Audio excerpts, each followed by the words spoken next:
Benvenuti a tutti. Facciamo un'accoglienza bella tosta. Abbiamo tutti gli ospiti stranieri, facciamoci sentire affettuosi. Benvenuti in questo luogo meraviglioso. Grazie di essere qui.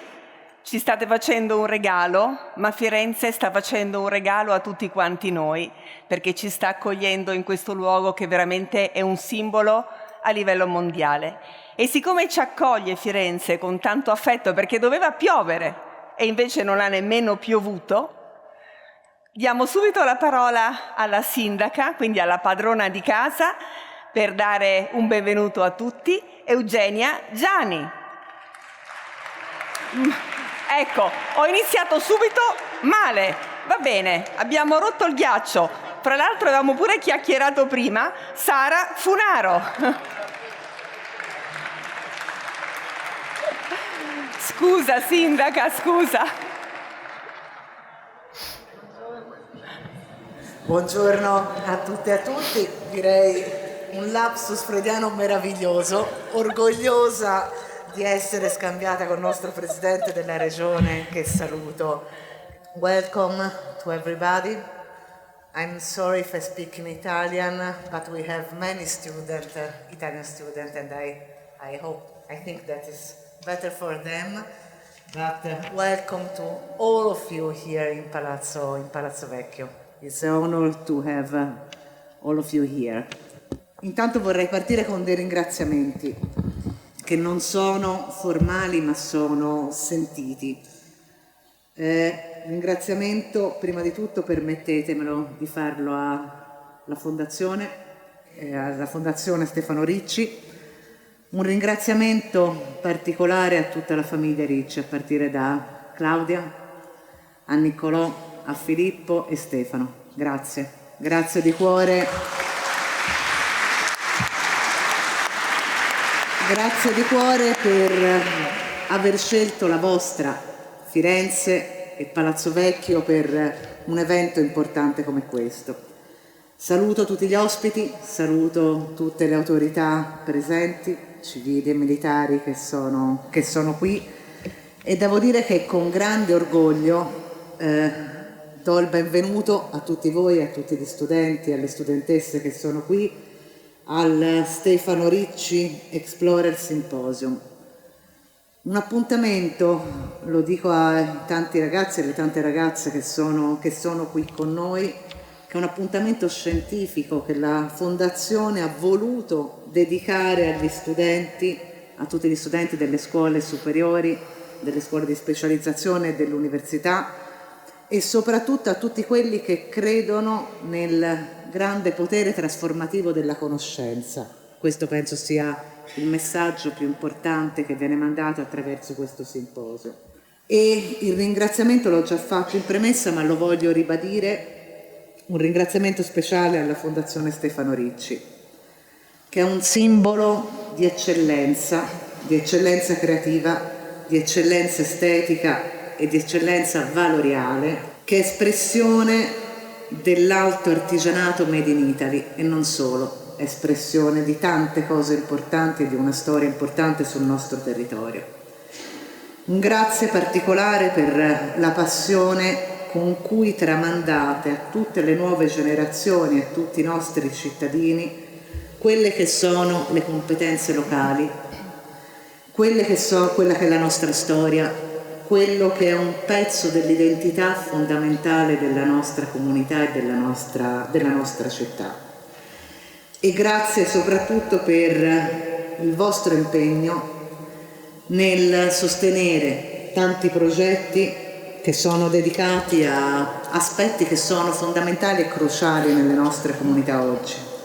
Da uno dei temi di cui si parla oggi, i grandi temi del cambiamento climatico, la tutela del patrimonio naturalistico e artistico, affrontare i temi del climate change e promuovere quella che è la sostenibilità responsabile e soprattutto celebrare la bellezza del mondo, sono da sempre parte integrante del vostro modo di fare impresa. Siete un orgoglio per Firenze. Grazie.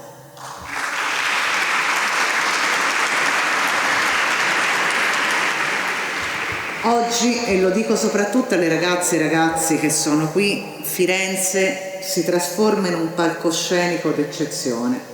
Siamo fortunati a essere qua oggi, accogliendo, e voglio ridare nuovamente il benvenuto, quelli che sono i più grandi nomi dell'esplorazione, insieme ai maestri della fotografia, a storyteller e a professionisti di fama mondiale. Benvenuti e grazie per essere qui e per aver scelto insieme a Stefano Firenze per questo momento così importante e così speciale. Lo dico ai ragazzi, non capita tutti i giorni di avere in un palcoscenico come questo tutte queste persone che hanno fatto e fanno la differenza. Firenze è sempre stata città del mondo. Firenze è sempre stata città internazionale, è stato punto di riferimento dai tempi antichi e continua ad esserlo ancora oggi. Ecco, oggi noi abbiamo l'opportunità di avere qui a Palazzo Vecchio tantissime persone che possono raccontare le eccellenze sotto vari punti di vista e che possono raccontare il mondo, facendo in modo che si abbattano le barriere, che si possa accorciare quella distanza geografica che spesso c'è, ma fare in modo che le eccellenze del mondo vengano portate qui e possano essere valorizzate anche nelle produzioni a livello locale. E ci tengo anche a sottolineare gli aspetti sui quali voi avete deciso di concentrarvi oggi, dal tema del cambiamento climatico alla sostenibilità ambientale, al dialogo tra le culture. Sono i grandi temi che sono al centro delle discussioni di oggi, e soprattutto al concetto di esplorazione che fa parte anche del lavoro che fate quotidianamente. Esplorazione non solo come avventura, ma anche e soprattutto come impegno per cercare delle strade nuove, per costruire alternative che siano sostenibili, per imparare a guardare il mondo con occhi diversi, perché il nostro compito è anche quello, è quello di evolvere sempre di più. Tra l'altro, tra i tanti ospiti, voi oggi, non sto a citarli tutti e scusatemi se non lo faccio, ma avete delle eccellenze e avete anche alcune che sono state tra le prime esploratrici, quando esploratrici donne ancora non c'erano, e ci tengo a ricordarlo con grande orgoglio. Oggi però, e questo è l'obiettivo di questa importante iniziativa, gli interlocutori che sono qui non si limiteranno a parlare dei problemi che ci sono nel mondo, perché è troppo facile fermarsi a parlare delle problematiche e di come devono essere viste, come devono essere analizzate. Ma l'impegno qui sarà quello di cercare delle soluzioni, di accendere idee. Cercheremo qui in questa mattinata importante a guardare il mondo che ci circonda con occhi nuovi. Questo è un momento formativo e soprattutto un momento di ispirazione per imparare, permettetemi ragazzi, anche per emozionarsi, perché abbiamo bisogno di emozioni nella vita, nel lavoro e in tutto quello che facciamo quotidianamente. E per capire che ognuno di noi, a partire dagli studenti, dai professionisti, da noi che rappresentiamo le istituzioni, possiamo insieme diventare davvero protagonisti di un cambiamento e contribuire a una società che sia più equa, che sia attenta ai temi ambientali, che sia attenta ai diritti umani, che sia rispettosa dell'ambiente e che valorizzi il lavoro e le eccellenze che noi abbiamo sui nostri territori e a giro per il mondo. Oggi ascolteremo tante storie che ci porteranno lontano, non solo da un punto di vista geografico, ma lontano anche dentro noi stessi. Un viaggio tra natura, un viaggio tra emozioni, tra quella che è la tradizione e tra quella che è l'innovazione, che io mi auguro che ci porterà a ognuno di noi a pensare in modo diverso, ad agire sempre di più con senso di responsabilità e a sentirci parte soprattutto di una comunità determinata a costruire un futuro migliore. E questo simposio è proprio un'occasione per guardare al futuro, perché pensare al domani vuol dire iniziare a costruirlo oggi. e vuol dire iniziare a costruirlo subito.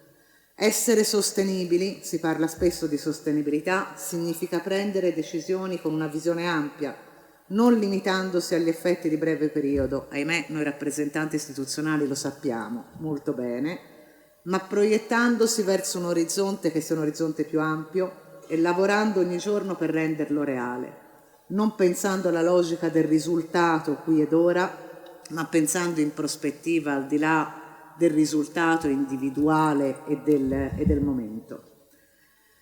Firenze ha già fatto tanto sotto tanti di questi aspetti e lo ha fatto nel passato, è tra le prime città, 100 città europee per la neutralità climatica.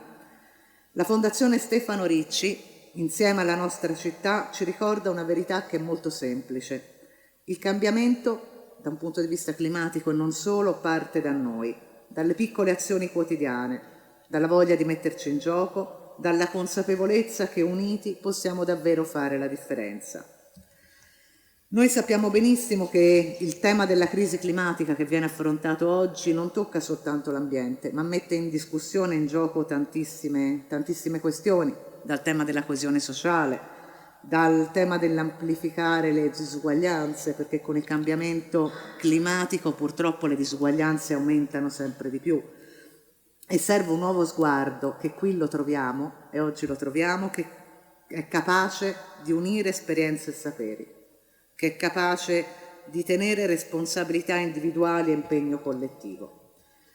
Ecco, le parole che ci accompagneranno questa mattina sono sostenibilità, equità, rigenerazione, responsabilità. E Firenze, che culla del Rinascimento e culla dell'innovazione, ci insegna che la bellezza, l'eccellenza e la bontà vanno di pari passo e devono andare di pari passo.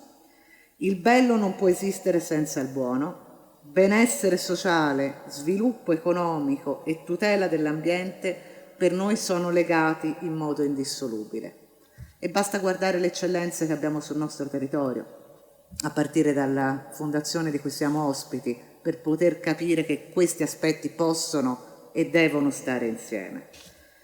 Le sfide che abbiamo davanti sono molto complesse e richiedono una visione che è complessa, ma io penso che prendendo esempio dalle tante realtà che abbiamo, lavorando in sinergia e valorizzando quello che di straordinario abbiamo sui nostri territori, possiamo fare quel passo in più che è fondamentale. Io penso che in una giornata come questa, e avendo iniziato un percorso importante di questo tipo, noi possiamo gettare oggi tutti insieme quel seme che ci aiuta non solo a mettere in campo tutte quelle che sono le azioni che come livelli istituzionali possiamo mettere per fare in modo di avere una comunità migliore, ma soprattutto dobbiamo e possiamo fare in modo che esperienze come quelle di oggi vengano raccontate da Firenze, città del mondo, a tutto il mondo. Grazie Stefano, grazie Claudia, grazie Niccolò, grazie Filippo e grazie a tutti gli ospiti di cuore. Grazie alla sindaca Sara Funaro, chiedo scusa ancora per prima. Fra l'altro dal discorso che ha fatto la nostra sindaca abbiamo già un messaggio importante, che credere nel cambiamento significa arrivare e concretizzare il cambiamento. Stefano Ricci. Grazie.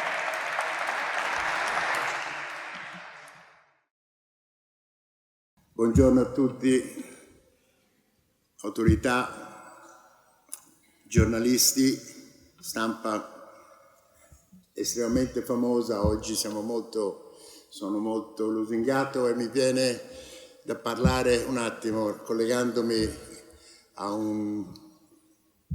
un'espressione relativa alle emozioni. Ragazzi, ricordatevi che la vita deve avere un motorino che vi gestisce i sogni e le emozioni. Non rassegnatevi mai di fronte alle difficoltà, tirate fuori la grinta, perché da niente non viene niente e ogni percorso vuol dire sacrificio. I risultati non li vedrete, difficilmente li potrete vedere subito. Arrivano, abbiate fiducia, arriveranno, però ci vuole spirito di sacrificio e le idee chiare su dove volete. L'importante c'è un nemico nella gioventù che si chiama noia. Cercate di abbatterlo con piccoli interessi che potrete crearvi. L'ho visto con i miei figli. Non li ho mai sentiti parlare di sono annoiato, non so che fare. Io ho sempre trovato qualcosa per tenerli occupati. First of all, I wish to thank the mayor of Florence, Sara Funaro, and Eugenia, I'm sorry, but you are Eugenio, yes, he's our governor. And for allowing us to have this event in such a prestigious and marvelous venue as the Salone dei 500. This has been done 600 years ago, and his magnificence is unbelievable. As a Florentine and as the president of the foundation that bears my name, I feel deeply honored and grateful to the entire city. As an entrepreneur, it's a great emotion and satisfaction to have here today all those who have contributed to our exploration journey. On behalf of my family, my wife Claudia, my son Niccolò and Filippo, I welcome those who will be part of this morning program. I start from Zahi Hawass, to whom I am linked by over 20 years of friendship. Zahi, where are you? He just arrived last night, and he's the person that introduced me to the secrets of the archaeology, and who, in the 2003, dedicated to me the opening of a secret chamber in a tomb in the Valley of the Kings. I am a little bit superstitious, and I had to find a way to let another guest to enter before me, just in case the mummy's curse. You know, it's told that it's not a good luck to enter into a tomb. Zahi arrived from the inauguration, the New Cairo Museum, which honestly is a masterpiece, a true masterpiece of elegance. I welcome our friend Steve McCurry. Steve, thanks for flying all the way from your hometown in America to attend this symposium. And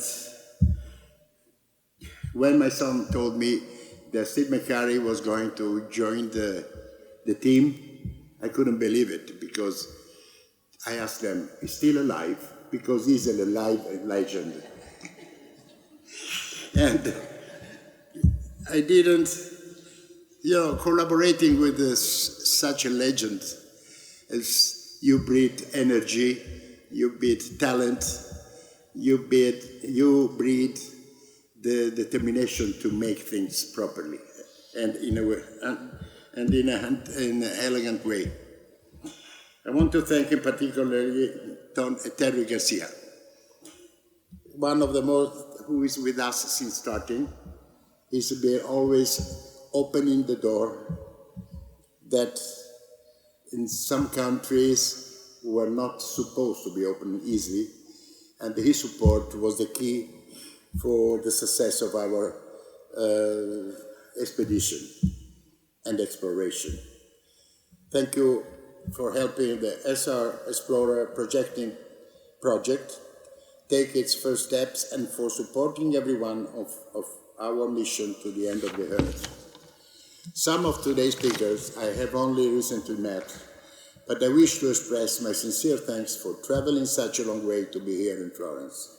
Alexander Moen from the National Geographic Society, Milbry Polk from the Explorer Club in New York. Thank you for welcoming me and my family members of such a prestigious and important scientific organization. And the man who photographed our new Explorer book, Massimo Sestini. Massimo, where are you? He disappeared under the water. He's our main photographer in Italy, a longtime friend who has always accompanied us on our impossible mission. Mrs. Lucilla Conigliello, technical director of the Museum of Archaeology of Florence, and Mrs. Licia Colò, who will host the symposium. And a special thank to the students who came here from outside of Florence. Thankful the interesting cooperation with the Osservatorio for Independent Thinking. Looking to the future, I see now a horizon to explore new territories and the great desire to live surrounded by beauty. Today, I'm not speaking to you in my role as a designer, but rather I'm addressing you with the spirit of an explorer. As a devoted traveler who has had the privilege of visiting the most remote place in the planet, simply because my goals become where others saw limits. There is no deeper inspiration than observing and living the nature. The North Pole that I reached with a sled pulled by dogs, or Africa, where I designed my most emotional collection, and Asia with the mountain that cut the blue sky. The designs, the color combination, there is so much behind the shyness that ultimately materializes into a garment bearing my name brand. But everything begins and returns here. Florence, my beloved hometown, my first business card. Also today, I smile when I remember those first foreign buyers who approached the booth at Pitti Uomo many years ago, 1974, my God. I'm working since too long. When they asked where I came from, I proudly replied, Florence. The name opened more doors than I could have imagined. So when I had the chance, I tried to give something meaningful back to this land, starting with the new illumination of symbolic places, such as the Loggia de Lanzi and the Ponte Vecchio, because I have always loved seeing the wonders of the city shining. Dreams and emotion, passion, and love for work, which are the only parameters to measure the happiness of our daily living. I say this to you youngers. Seek your own path. Be aware of the difficulties you will have to face. Move with caution, but never give up on dreaming. My first perseverance has allowed me to achieve many of my dreams. I remember my fashion show at the Temple of Hatshepsut. Did I pronounce properly, Zahi? Hatshepsut, yes. Hot chicken soup. No, not hot chicken soup, like in New York, you remember, it was fantastic. The one 15 years ago at the Uffizi Gallery, guarded by the Masai, and the one by 10 years ago in the Sala Bianca, Palazzo Pitti, which reopened after more than 30 years to celebrate Italian style. How was all this possible? Through the strength of a dream. Just as when, in 1992, I realized that it was time to make a change in my work. I decided to forge a brand, and to do this, the only solution was to pay a religious attention to the quality of the product, but trying to express something different. I opened my first boutique in Shanghai in 1993. It was a challenge, considering that at that time, China did not express any potential for a luxury market. When I talk about, everyone looked at me with a mix of perplexity and concern. Today I can say that I was right. Thank you for your time and your attention.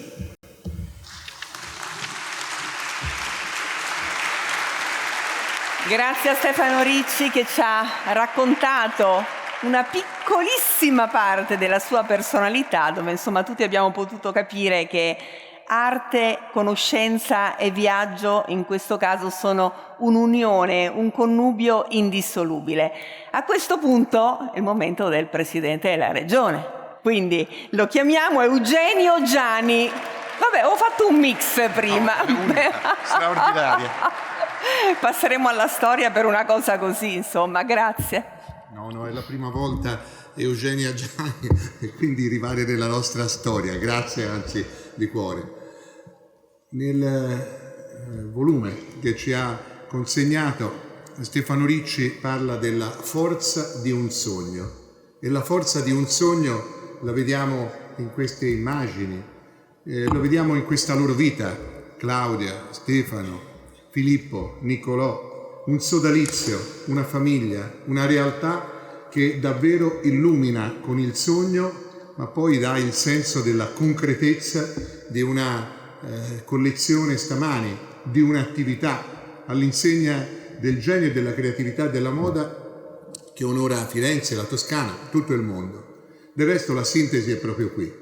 Da un lato siamo nello stesso cordone ombelicale che porta nel Salone dei Cinquecento, il Salone della Toscana, il salone che è illustrato con tutte le immagini della nostra storia, del nostro territorio, che 2 anni dopo aver fatto la Toscana nel 1569, Cosimo I de' Medici, che non a caso si è raffigurato nel centro del salone, circondato dalle arti e dei mestieri di Firenze, descrive proprio nell'aver fatto questa Toscana, e dall'altro i relatori stamattina hanno fatto la loro foto al piano superiore, dove nella sala del mappamondo, che lo stesso Cosimo I de' Medici volle perché appunto in quegli anni, nel XVI secolo, lui voleva vedere tutto il mondo allora conosciuto e lo voleva vedere con 53 immagini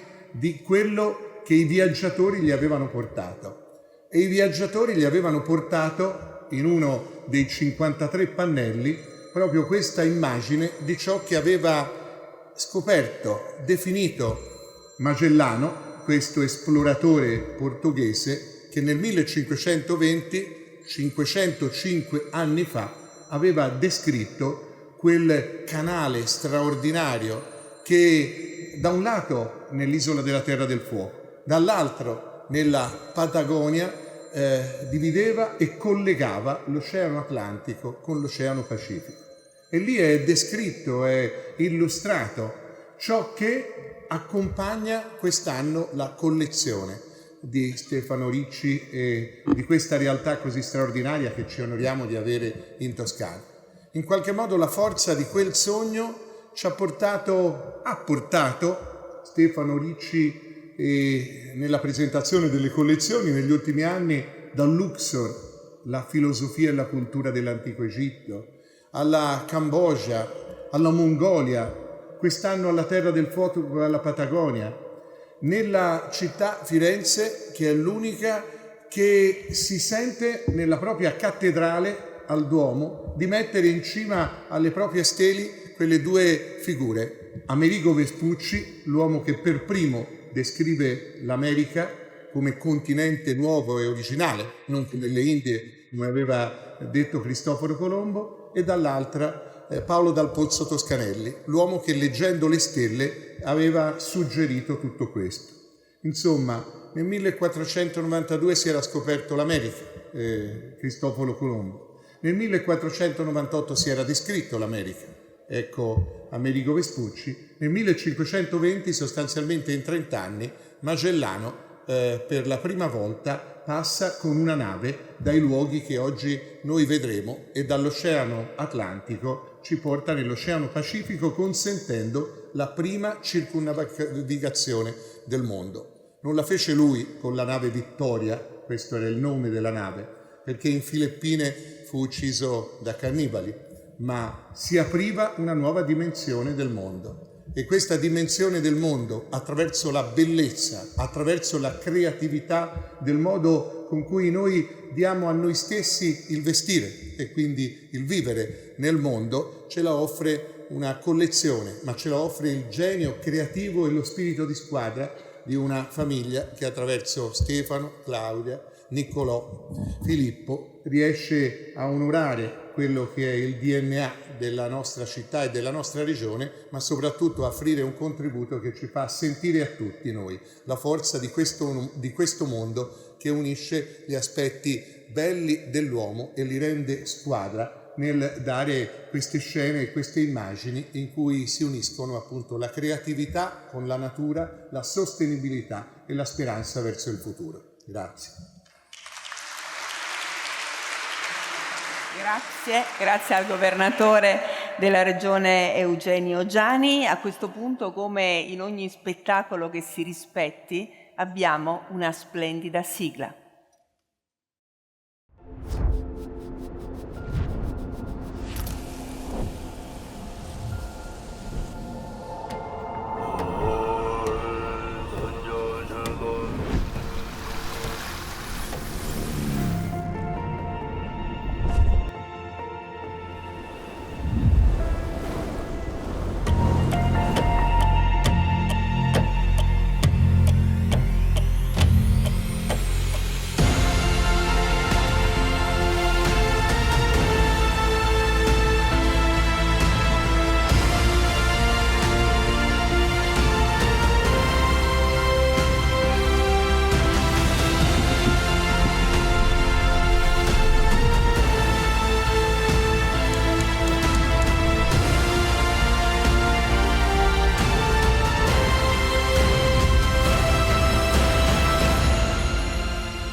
Di nuovo benvenuti a tutti, io mi presento. Uno dice, perché ti devi presentare? Sì, mi presento perché ci sono un sacco di ragazzi giovani che magari non conoscono la mia vita. Io non ho più 20 anni, questo è evidente, però per 40 anni ho girato il mondo e ho tentato di raccontare il mondo, mettendo al primo piano degli elementi che oggi sono assolutamente molto molto presenti: la voglia di conoscere e la passione. Secondo me, quando si parla di arte, quando si parla di passione, bisogna riuscire a far venire fuori, a far venire a galla qualcosa che non è ancora calcolabile con i computer o con l'intelligenza artificiale, cioè una parte del nostro sentire, del nostro cuore, attraverso i sentimenti, la cosiddetta empatia. Quante volte ci hanno parlato di empatia? Andare in un posto e connettersi con esso, conoscere delle persone e non avere paura, perché purtroppo la paura oggi domina il nostro tempo, no? Ce ne rendiamo conto, abbiamo paura di chi non conosciamo, delle cose nuove, abbiamo paura molte volte di azzardare e spesso ci viene anche detto: ma tanto è inutile provarci perché non ci riesci. E invece no. Noi dobbiamo assolutamente essere consapevoli, parlo soprattutto ai ragazzi presenti in sala, che dobbiamo avere il coraggio di provarci sempre, per qualsiasi cosa, qualsiasi sia il nostro obiettivo. Dobbiamo giocare la nostra partita, perché soltanto in questo modo abbiamo la possibilità di vincere. Chi non scende in campo la partita l'ha già persa. E oggi noi abbiamo l'onore di avere dei personaggi che ne hanno giocato di partite, ne hanno giocate veramente tante e hanno portato a casa dei risultati straordinari, hanno fatto dei gol importanti. Per quale motivo? Perché sono riusciti a trasmettere a milioni di persone l'amore per l'ambiente, per la conoscenza, sono riusciti a trasmettere anche dei messaggi importanti attraverso una semplice fotografia. Noi abbiamo conosciuto una realtà e ci siamo domandati: ma che cosa sta succedendo in quel paese che nessuno conosce? Che cosa sta succedendo in quel momento, in quel particolare momento storico, se c'è una guerra in atto? O ancora come le immagini che insomma stiamo vedendo adesso: ma come sarà la Patagonia? Tutti ne abbiamo sentito parlare tante volte, però magari in pochi hanno avuto la fortuna di andare a conoscerla. Ecco, la conoscenza è un motore importantissimo per spingere le nostre scelte, in tutti i campi, in qualsiasi campo, perché soltanto con una riflessione e con una consapevolezza possiamo scegliere da che parte andare. Io ho avuto tante fortune nella mia vita, fortune che però mi sono andata a cercare, ribadisco questo concetto: niente scontato, dobbiamo sempre conquistare i nostri sogni, perché sono lì, là in alto, però aspettano che ci iniziamo a arrampicare, magari come i ramponi, come hanno fatto alcuni amici del National Geographic, per realizzare le immagini che abbiamo alle nostre spalle. Tutto è faticoso, però quando si raggiungono i risultati siamo molto felici. Io, come dicevo prima, sono stata fortunata, ho lavorato con scienziati famosi in tutto il mondo, con lo Smithsonian Institute americano, con la grandissima Jane Goodall, l'etologa che è scomparsa purtroppo poco tempo fa. Ho avuto modo di non lavorare insieme, no, però insomma c'era un'amicizia con la meravigliosa Margherita Hack, che studiava l'universo ed era una persona che amava la vita, amava la natura, amava gli animali, amava l'ambiente. Insomma, tutte persone che riescono a darti qualcosa semplicemente se tu sei lì che hai voglia di ascoltarle. Ecco, io sono sicura e vi chiedo proprio per favore, ragazzi, non perdete questa occasione. Connettetevi con gli ospiti che sto per presentarvi, perché ognuno di loro ha vissuto delle esperienze talmente speciali che fra 20 anni dovrete essere orgogliosi di essere stati presenti qui oggi. Non soltanto perché il posto è meraviglioso, ma per le parole e per i racconti che queste persone vi faranno. Tutti sappiamo cos'è il National Geographic, è inutile che ce la raccontiamo, ci ha raccontato il mondo il National Geographic, ma dietro a lavori così importanti ci sono sacrifici, preparazioni, c'è lavoro di unione, lavoro di squadra, no? E quindi a questo punto noi iniziamo con il nostro racconto, con un personaggio appunto che per lavorare in squadra ne deve aver fatte veramente un po' di tutti i colori, perché mettere insieme i gruppi non è una cosa facile. Alexander Moen, Chief Explorer Engagement Officer, National Geographic Society, perdonatemi il mio inglese che avrete capito che insomma è abbastanza scarso. Lui è il responsabile di tutte le missioni di esplorazione del mondo, vi rendete conto? E parliamo delle esplorazioni del National Geographic, però mi hanno detto anche che è molto legato a Firenze, perché qui è venuto tantissime volte, quindi lo accogliamo con il calore fiorentino, Alexander Moen.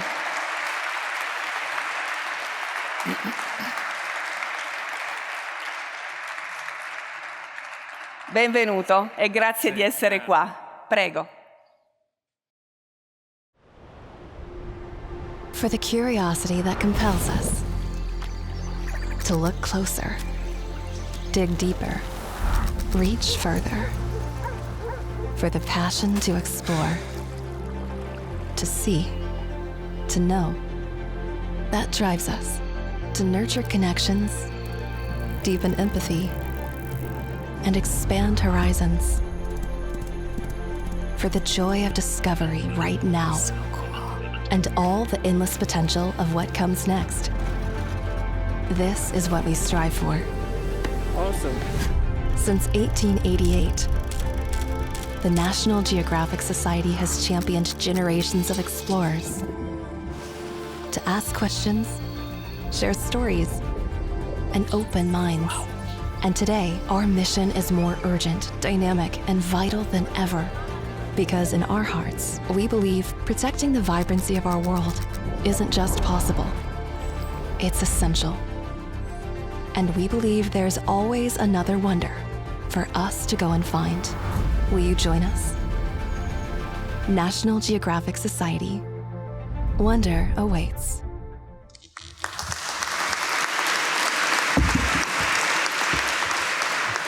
Thank you for that warm welcome and good morning. I do want to start by thanking the Comune di Firenze for the generous hospitality, hosting this gathering in the magnificent Salone del Cinquecento. Also want to thank the Fondazione Stefano Ricci for organizing this extraordinary event, and the entire Ricci family, Stefano, Claudia, Niccolò, and Filippo, for the passion that they display in their work on a regular basis and their innate spirit of exploration.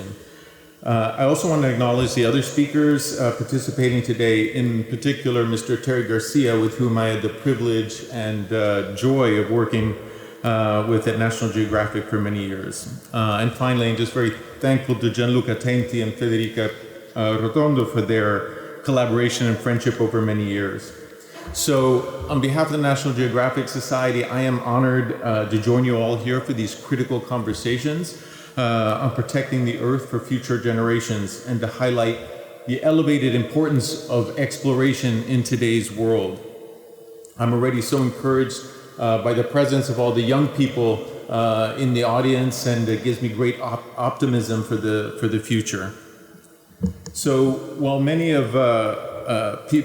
people know National Geographic for the magazine and maybe even for the channel, but the Society has a 137-year history as a scientific and educational nonprofit with a very, very audacious mission that is grounded in exploration. We tap into the power of science, of exploration, education, and storytelling to illuminate and protect the wonder of our world. And as I said, this is an audacious mission. It's one that we cannot do alone as one organization.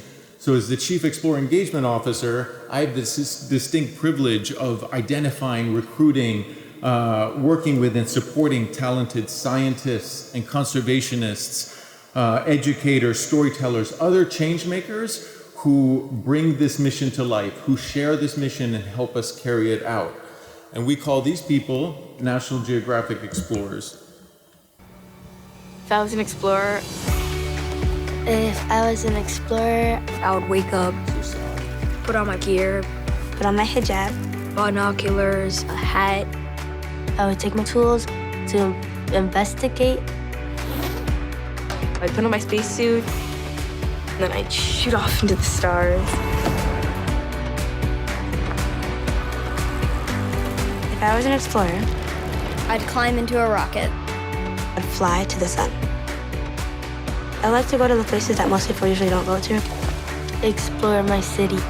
I'd tell stories to the world with my photos and videos of my experiences, my discoveries.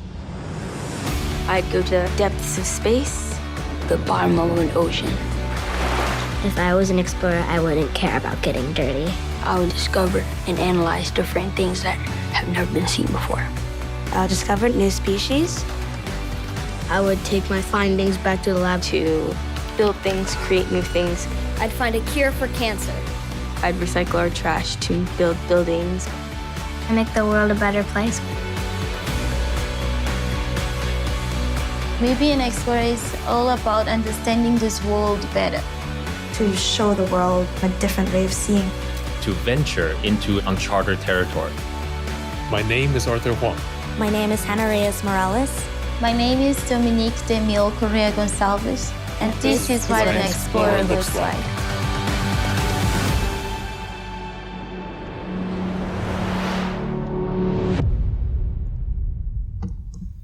So National Geographic explorers just don't explore the world. They initiate, they inspire meaningful change driven by curiosity and by purpose. The Society has funded thousands of explorers around the world, including certainly here in Italy, over 140 different countries. And these explorers are combining rigorous research with compelling storytelling to spark open dialogue, cultivate understanding. They're leaders in their respective fields who do all they can to learn more about the world around them, but they're even more passionate about sharing their knowledge, sharing their findings with others. And this powerful combination has been part of the Society's DNA since our founding. So often we describe us as science and education being our foundation, but then the ability and the desire to tell captivating stories as our superpower. So today, as a society overall, we're collectively facing urgent issues, global issues threatening our ocean, land, wildlife, and even our human cultures. Yet the message I bring to you today is one of hope, a message shared by so many of our explorers, from legends like Jacques Cousteau and oceanographer Sylvia Earle, to the late primatologist and ethologist Jane Goodall, whose hope and optimism was resonant throughout her entire lifetime. And Jane's belief was that hope was not a passive feeling, but actually it was an action driven by the indomitable human spirit, driven by the resilience of nature, and very importantly, driven by the dedication of young people. And that message of hope is exemplified by contemporary explorers. So, through his National Geographic funded program, Pristine Seas, Explorer in Residence, Dr. Enrique Sala, who's here in the middle of this photograph, carries out expeditions with his team of filmmakers and of scientists, and his goal is to inspire is the creation of marine protected areas throughout the world's oceans. So I was fortunate to work with Enrique under Terry Garcia's leadership, in fact, as he developed his conservation model.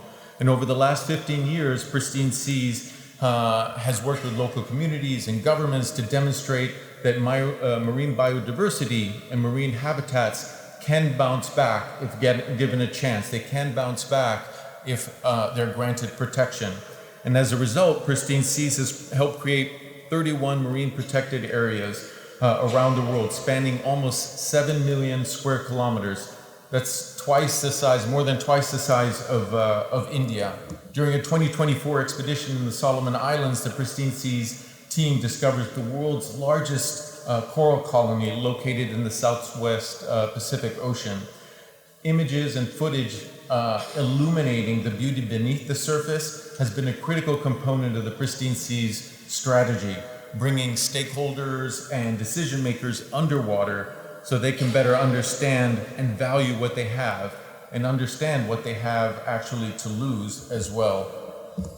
Pristine Seas is also supported by the National Geographic Exploration Technology Lab. This is a small group of engineers back at our headquarters who design innovative ways to capture imagery and explore places in the most remote places, like the deep ocean.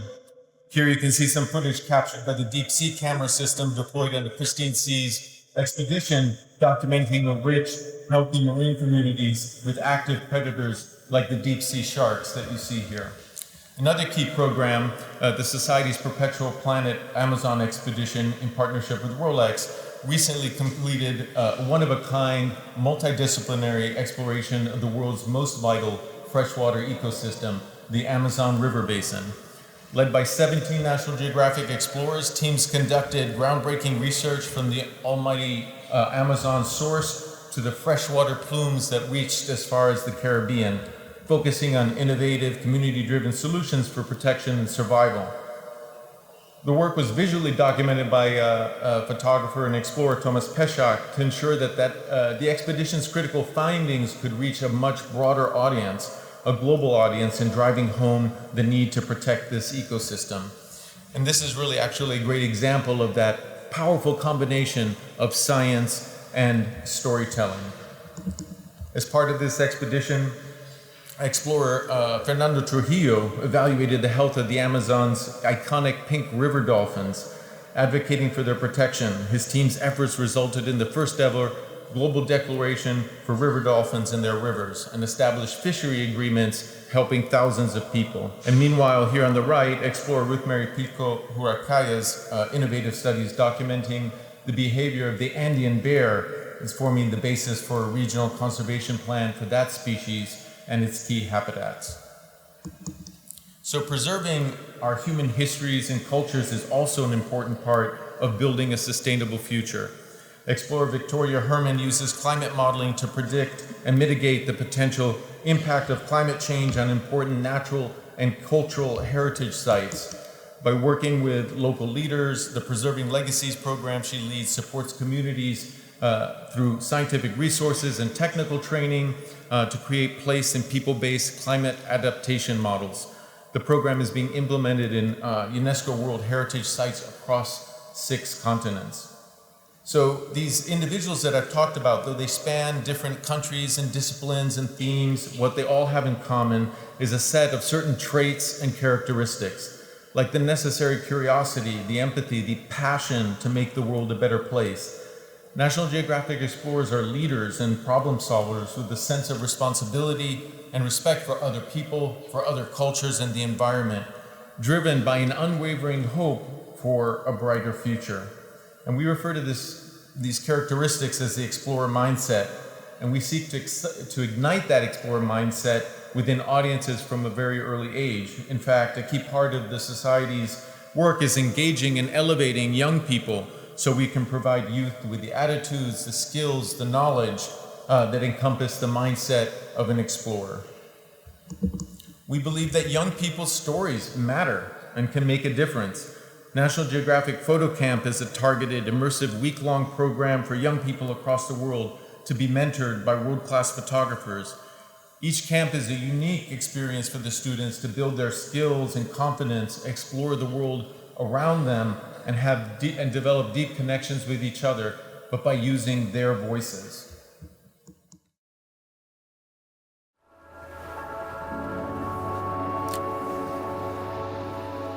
Photo Camp is beyond photography. Of course, it's a photography workshop that's about composition and light, but you give a young person a camera, a journal, and a pen, and a little bit of curiosity to explore their own worlds, their own community. They're going to understand one another better. We select the communities by working with National Geographic explorers who have deep connections in communities to help us to understand the needs of the community, the challenges that they face, the wonderful stories that are waiting to be told there.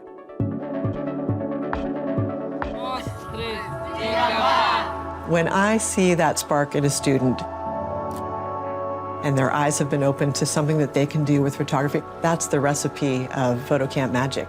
These students already have their own voice. It's about us listening to them.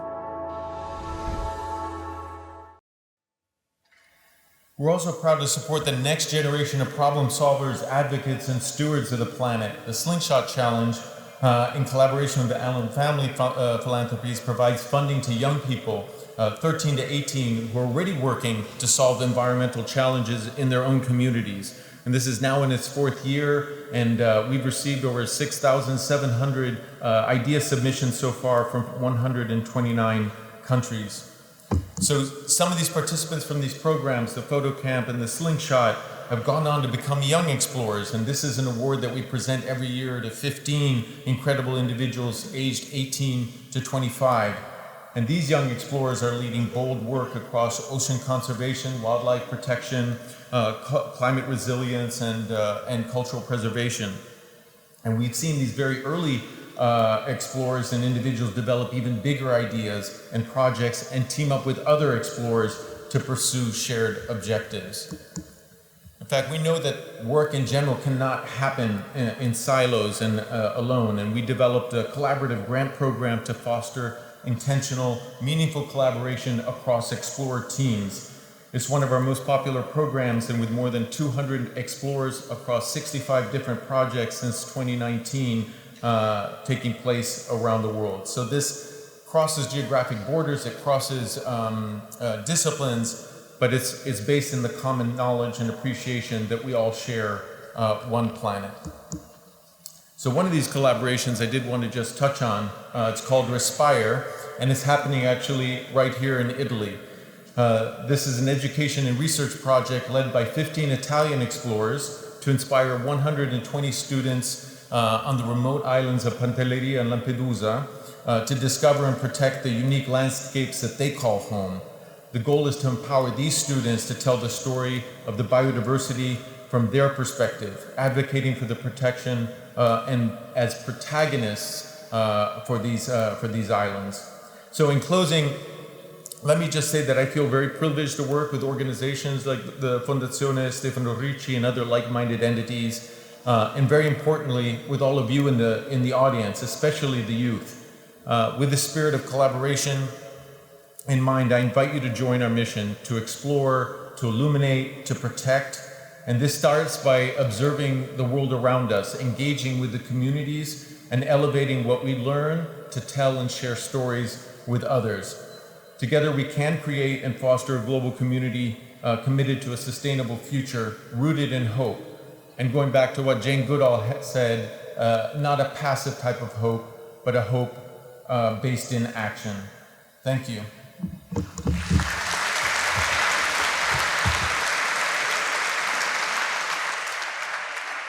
Grazie Alexander Moen, grazie.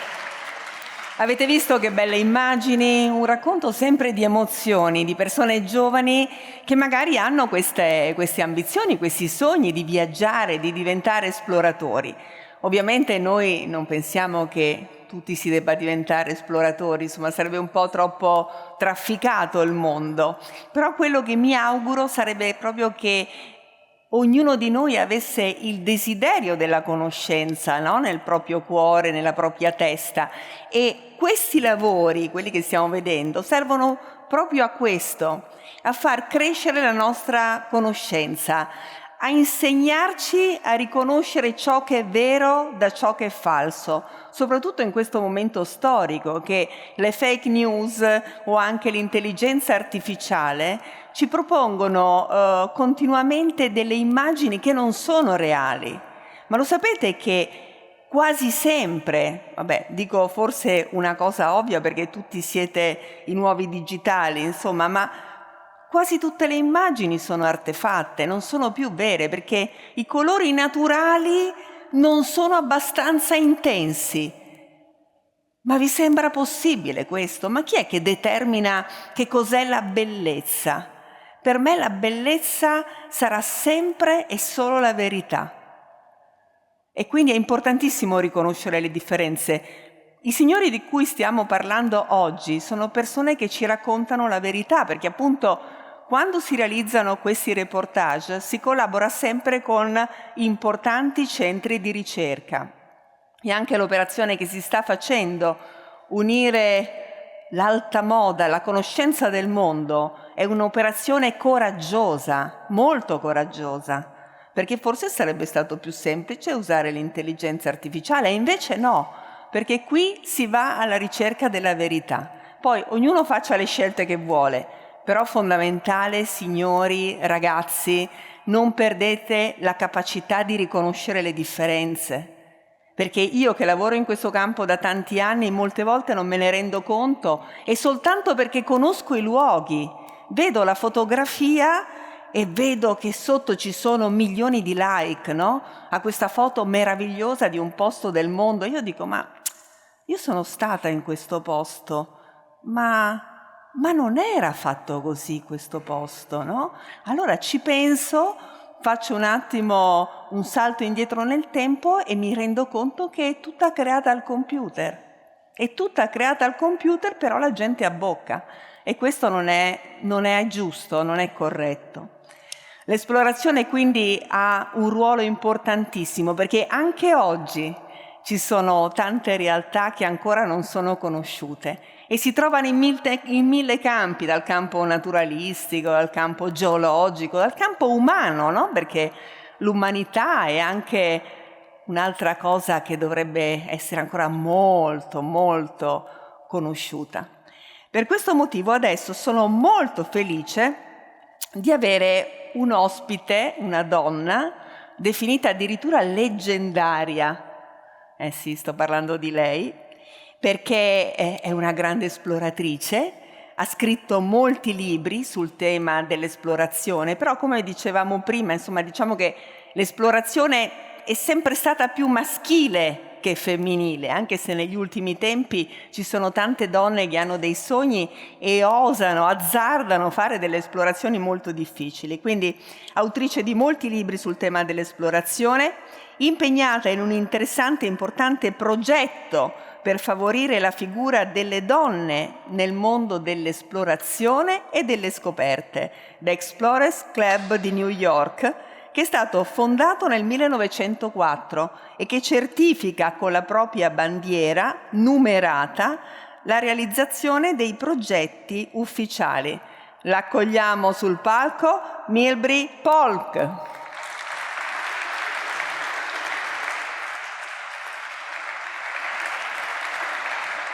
Grazie Milbry. Thank you very much. Prego.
Well, welcome, and I'm so grateful now to the Stefano Ricci Foundation and the amazing team that brought together this symposium.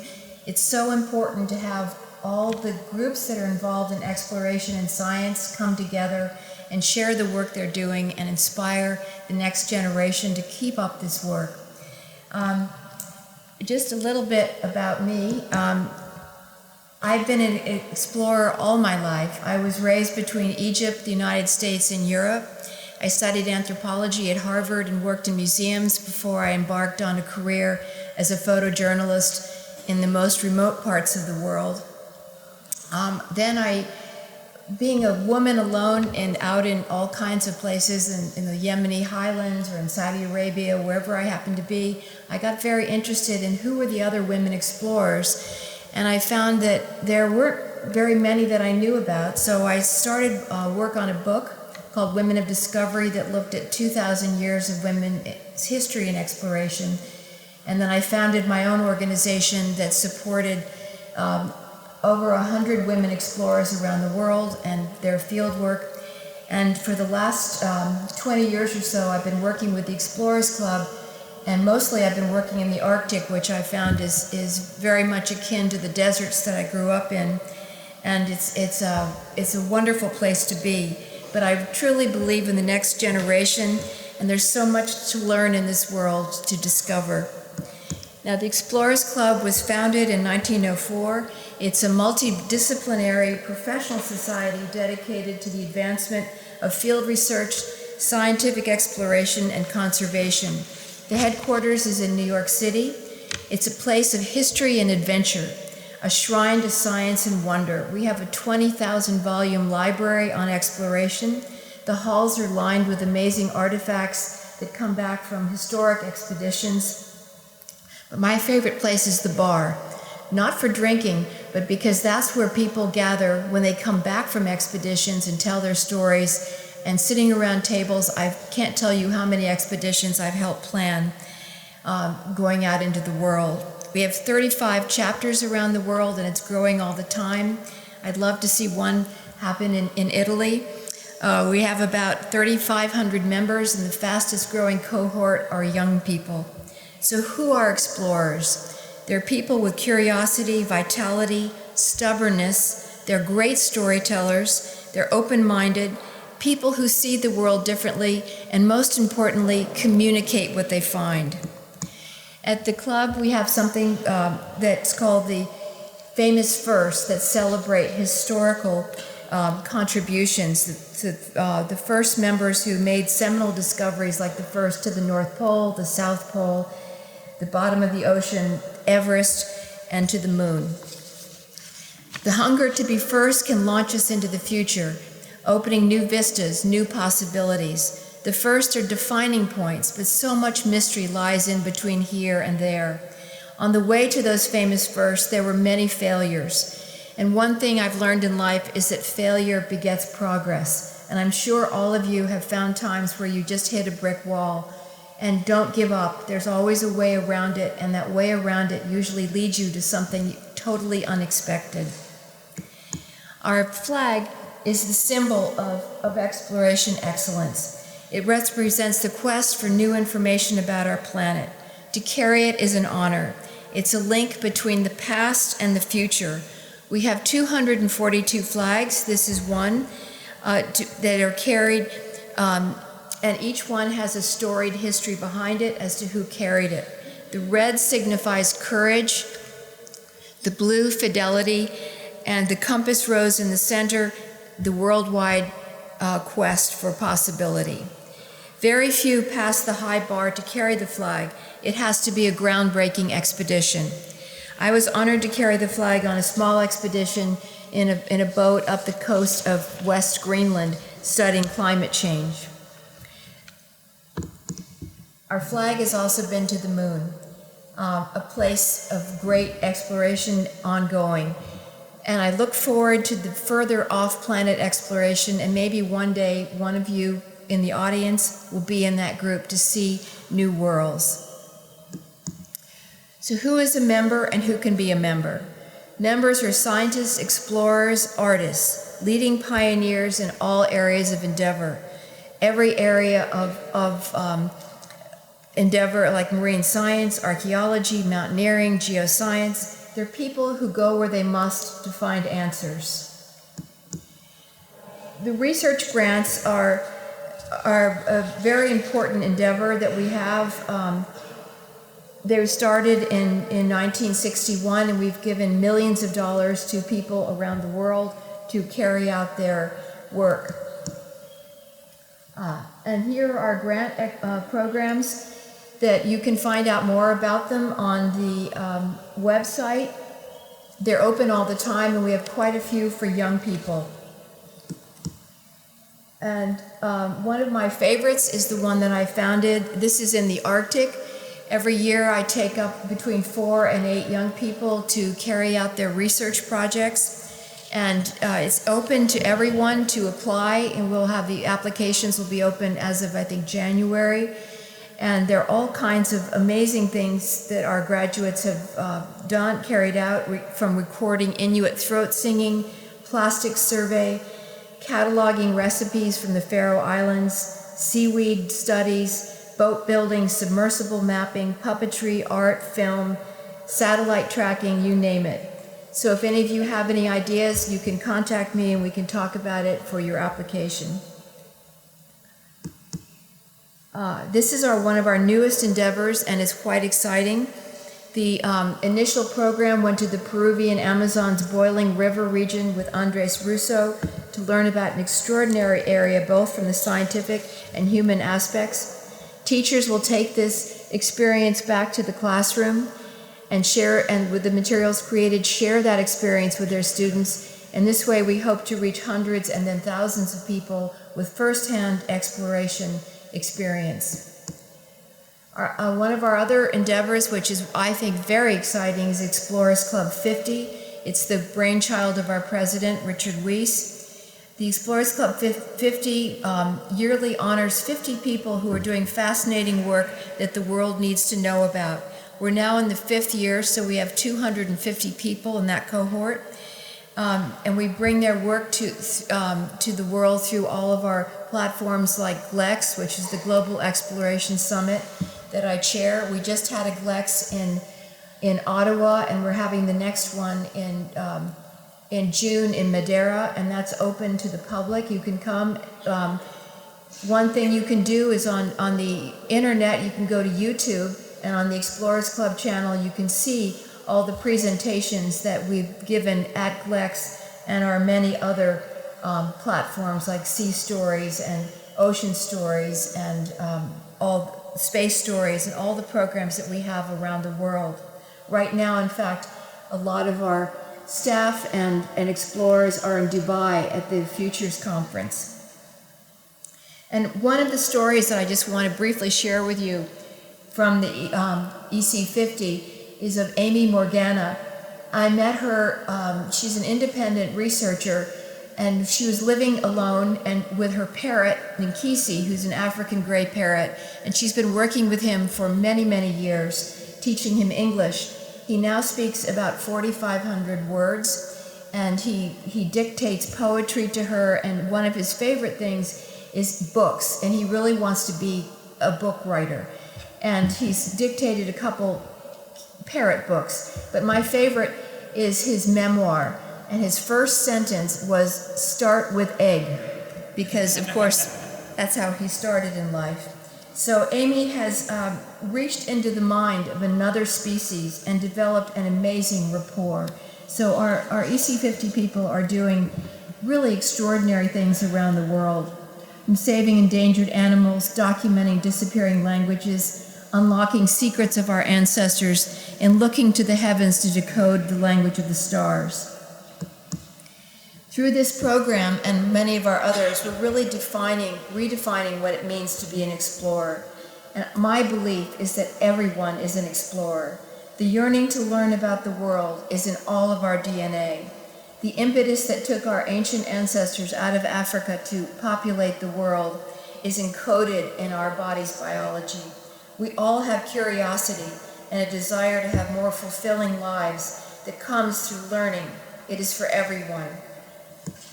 You can see our class of 2025 are working all over the world. And indeed, this is an exciting time to be alive.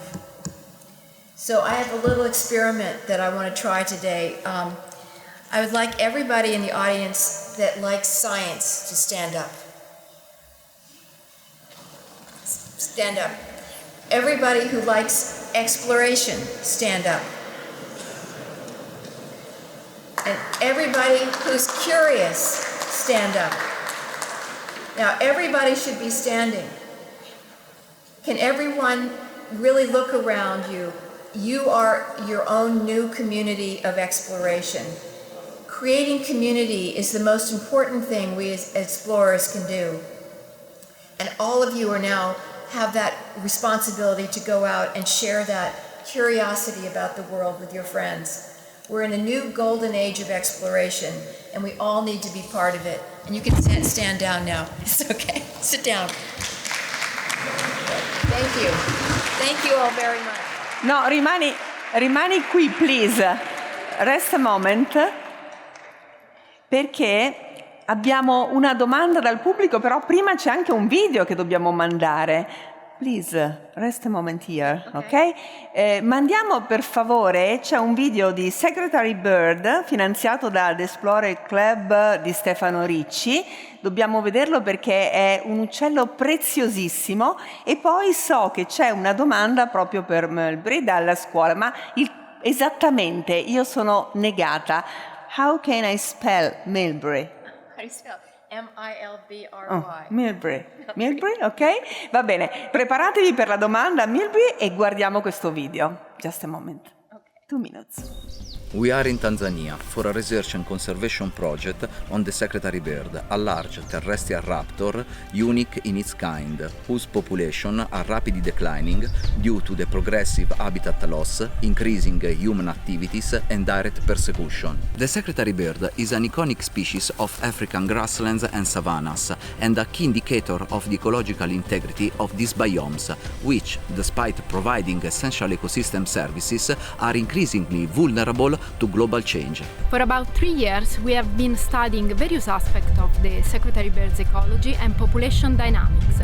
And it was right at the University of Florence that DNA was extracted to generate the first chromosome-level genome assembly of the species, in collaboration with the University of Ferrara. Thanks to the support of Stefano Ricci and the Explorer Club, we are collecting essential data to understand the causes behind the decline of this extraordinary bird of prey and to protect a silent guardian of the grassland, a symbol of a balance as precious as it is fragile. Ecco, avete capito che è molto importante. It's very important, this piece of bird. Allora, c'è una domanda dell'International School of Florence. Chi la fa? Dove siete? So che avete un microfono, c'è una rappresentanza. Vabbè, intanto voglio ricordare, avete sentito il racconto che ha fatto Milbry incredibile di questo pappagallo che ha imparato a parlare e soprattutto a ragionare, perché andatelo a cercare. Non è la prima volta che si fa uno studio di questo genere, perché anche in passato c'era una studiosa che era riuscita a comunicare col pappagallo e il pappagallo sviluppava proprio i suoi pensieri. È una meraviglia che ci fa capire quanto conosciamo alla fine poco degli animali. Abbiamo trovato il ragazzo, prego. Hello, my name is Matteo Grazzini. I wanted to ask, is there a place that you've explored that you still feel is misunderstood and really underrepresented in conversations about global culture or science? That's a question that needs a lot more time to answer, but I think probably almost everywhere in the world is not really understood because places are always changing, and that's why you need to have people going out all the time to discover what's new there. And it's very hard for me to decide where I'd return to, but since I grew up in Egypt, the place I always return to is Egypt, and you'll be hearing more about that later, because it's a place of mystery and lots more to explore. But the world is out there. There's everything out there for you. Grazie, grazie. Thank you very much. Milbry Polk, grazie. E adesso proseguiamo ricordando la ricchezza di Firenze. Insomma, i fiorentini non hanno bisogno che la si ricordi, però comunque ci sono tanti musei e qualcuno ovviamente è più famoso di altri, no? Però a volte anche un museo che non è così conosciuto racchiude dei tesori che sono veramente in grado di stupirci e soprattutto voi che siete di Firenze dovreste conoscerli. Io, ad esempio, sono rimasta talmente affascinata dal racconto di questo luogo che la prossima volta che verrò a Firenze mi organizzerò. Abbiamo qui la direttrice, il direttore, direttrice, insomma non so come vogliamo chiamarla, la direttrice, la chiamo così, tecnica del sistema museale dell'Università di Firenze, che controlla il museo antropologico, Lucilla Conigliello. Grazie Lucilla di essere qui con noi. Mentre sali voglio semplicemente ricordare che questo museo straordinario ospita una collezione di 25.000 manufatti, 25.000, inclusi oggetti etnografici arrivati già nel Cinquecento e anche poi resti di scheletri dell'Homo sapiens e molto molto di più. Però è vero che non è così famoso, no? Certamente, qui a Firenze abbiamo una notevole concorrenza. Avete troppi musei, mettiamola così. Comunque è giusto conoscere questo tesoro per essere da stimolo poi ad incrementare le visite. Prego. Assolutamente. È il 1869, il medico Paolo Mantegazza assume a Firenze, che era allora capitale del regno, siamo qui in quello che era la sala del Parlamento italiano, la titolarità della prima cattedra italiana di antropologia e fonda il Museo di Antropologia e Etnologia come istituzione nazionale, con l'obiettivo di documentare e studiare la storia naturale dell'uomo nella varietà delle sue manifestazioni in tutti i suoi aspetti, da quelli biologici a quelli culturali. Personalità rilevante, Paolo Mantegazza fonda l'anno successivo la Società Italiana di Antropologia e Etnologia, in cui raduna zoologi, viaggiatori, paletnologi, medici, fisiatri, psichiatri e storici e fonda la rivista della società. Mantegazza si definisce poligamo di molte scienze, riferisce: l'uomo è la bestia meglio studiata dai naturalisti e l'antropologia deve prendere a indagarlo in modo sistematico e intensivo, tanto sotto il rapporto della costituzione fisica come sotto il rapporto dello stato intellettuale e dei costumi dei popoli. L'antropologia studia il cranio, ricorre alla fotografia scientifica, somatica, ma anche alla fotografia artistica, riprendendo le persone nel loro atteggiamento naturale e nei loro costumi. In natura, secondo Mantegazza, esiste un continuum di forme che ci autorizza a parlare, invece che di una molteplicità di razze, di una universale fratellanza umana. Si passa dagli uni agli altri per gradazioni leggerissime e innumerevoli. Le collezioni vengono avviate, quelle antropologiche con i primi 2 teschi che vedete descritti nel catalogo, ma sono altrettanto importanti quelle etnografiche, degli oggetti che documentano la vita dei popoli. Spesso le riunioni della Società di Antropologia si tenevano con Mantegazza attorno a oggetti considerati nei loro molteplici aspetti.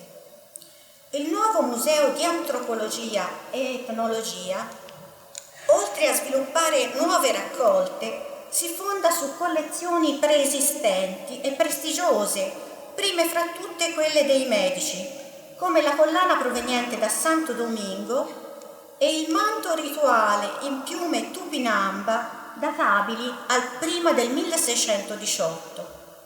I medici, come molti sovrani, erano appassionati di oggetti esotici provenienti dal Nuovo Mondo e nel museo si conservano manufatti che risalgono agli anni 30 del Cinquecento, in coincidenza con le nozze del duca Cosimo con Eleonora da Toledo. Siamo nel luogo giusto per parlare di queste cose, in questo straordinario salone decorato proprio per volontà di Cosimo di Medici.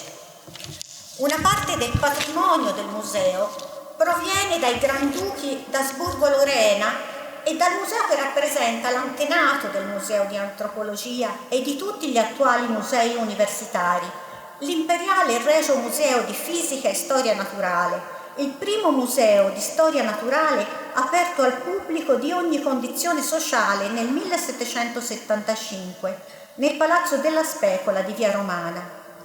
Qui già, ad esempio, si conservavano moltissimi reperti frutto delle esplorazioni di James Cook, una personalità di straordinario rilievo, che furono acquistati a Londra nel 1780, appena di rientro dalle spedizioni, dallo stesso direttore del museo di allora, Felice Fontana.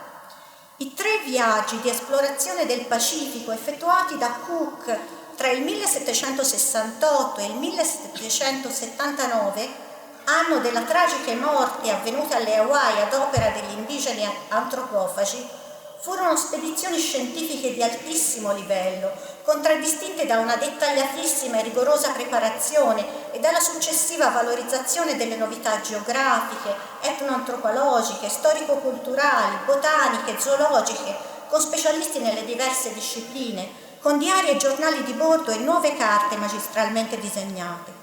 Qui potete vedere una clava e una maschera funeraria delle popolazioni indigene dell'odierno Canada e una sonagliera polinesiana. Queste spedizioni avvenivano sulla spinta degli interessi espansionistici inglesi. Mantegazza stesso compie viaggi di studio e raccolta, come quello svolto al nord presso i popoli Sami assieme a Sommier. A questo viaggiatore rimandano ad esempio gli spiriti della foresta degli Ostiachi nella Siberia occidentale, siamo nel 1880. L'Italia sviluppa ambizioni espansionistiche a partire dagli anni 80 dell'Ottocento, con il protettorato in Somalia. Manufatti eritrei furono donati a inizio Novecento al museo da Ferdinando Martini, governatore della colonia eritrea dal 1897 al 1905.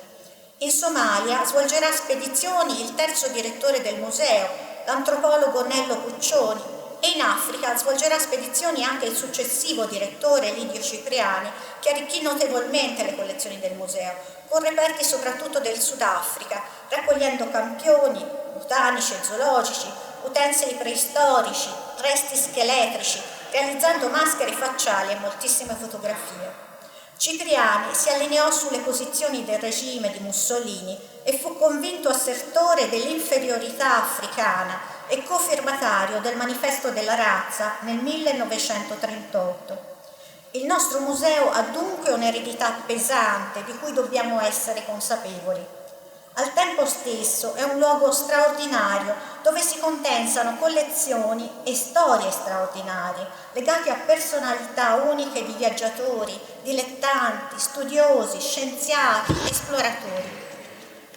È il caso della raccolta di Angelo Gubernatis nel corso del suo viaggio in India nel 1885, vi era già stato Mantegazza, di quella radunata tra il 1886 e il 1894 da Elio Modigliani in Indonesia, degli oltre 600 oggetti raccolti in Thailandia dall'artista Galileo Chini tra il 1911 e il 1914, dei manufatti Ainu messi assieme nell'isola giapponese di Hokkaido da Fosco Maraini tra il 1939 e il 1941, prima di essere soggetto con la moglie e le figlie a una durissima prigionia.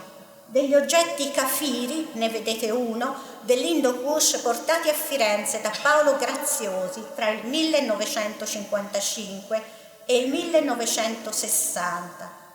Potrete godere di questo patrimonio e di moltissime altre collezioni, strumento di riappropriazione della memoria e delle radici culturali dei popoli, visitando il Museo di Antropologia e Etnologia, che oggi fa parte del sistema museale dell'Università di Firenze. Vi aspettiamo. Grazie a tutti.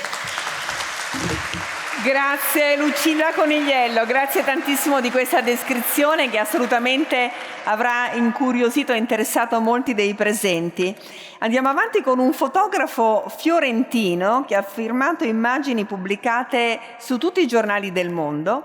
Ha iniziato la propria attività come fotogiornalista, ricordiamo la foto sulla strage di Capaci, così come le foto private di Lady Diana, fino ai funerali di Papa Giovanni II dall'elicottero. Ha ricevuto numerosi premi, fra questi ricordiamo il World Press Photo Award per un'immagine che vedremo durante il suo racconto. Le sue mostre sono state ospitate fra gli altri anche a Palazzo del Quirinale e oggi ci racconterà della sua ultima avventura, un viaggio molto lungo perché era stato il fotografo ufficiale del viaggio attorno al mondo della nave considerata dalla Marina Militare la più bella del mondo, cioè del nostro Amerigo Vespucci. Massimo Sestini.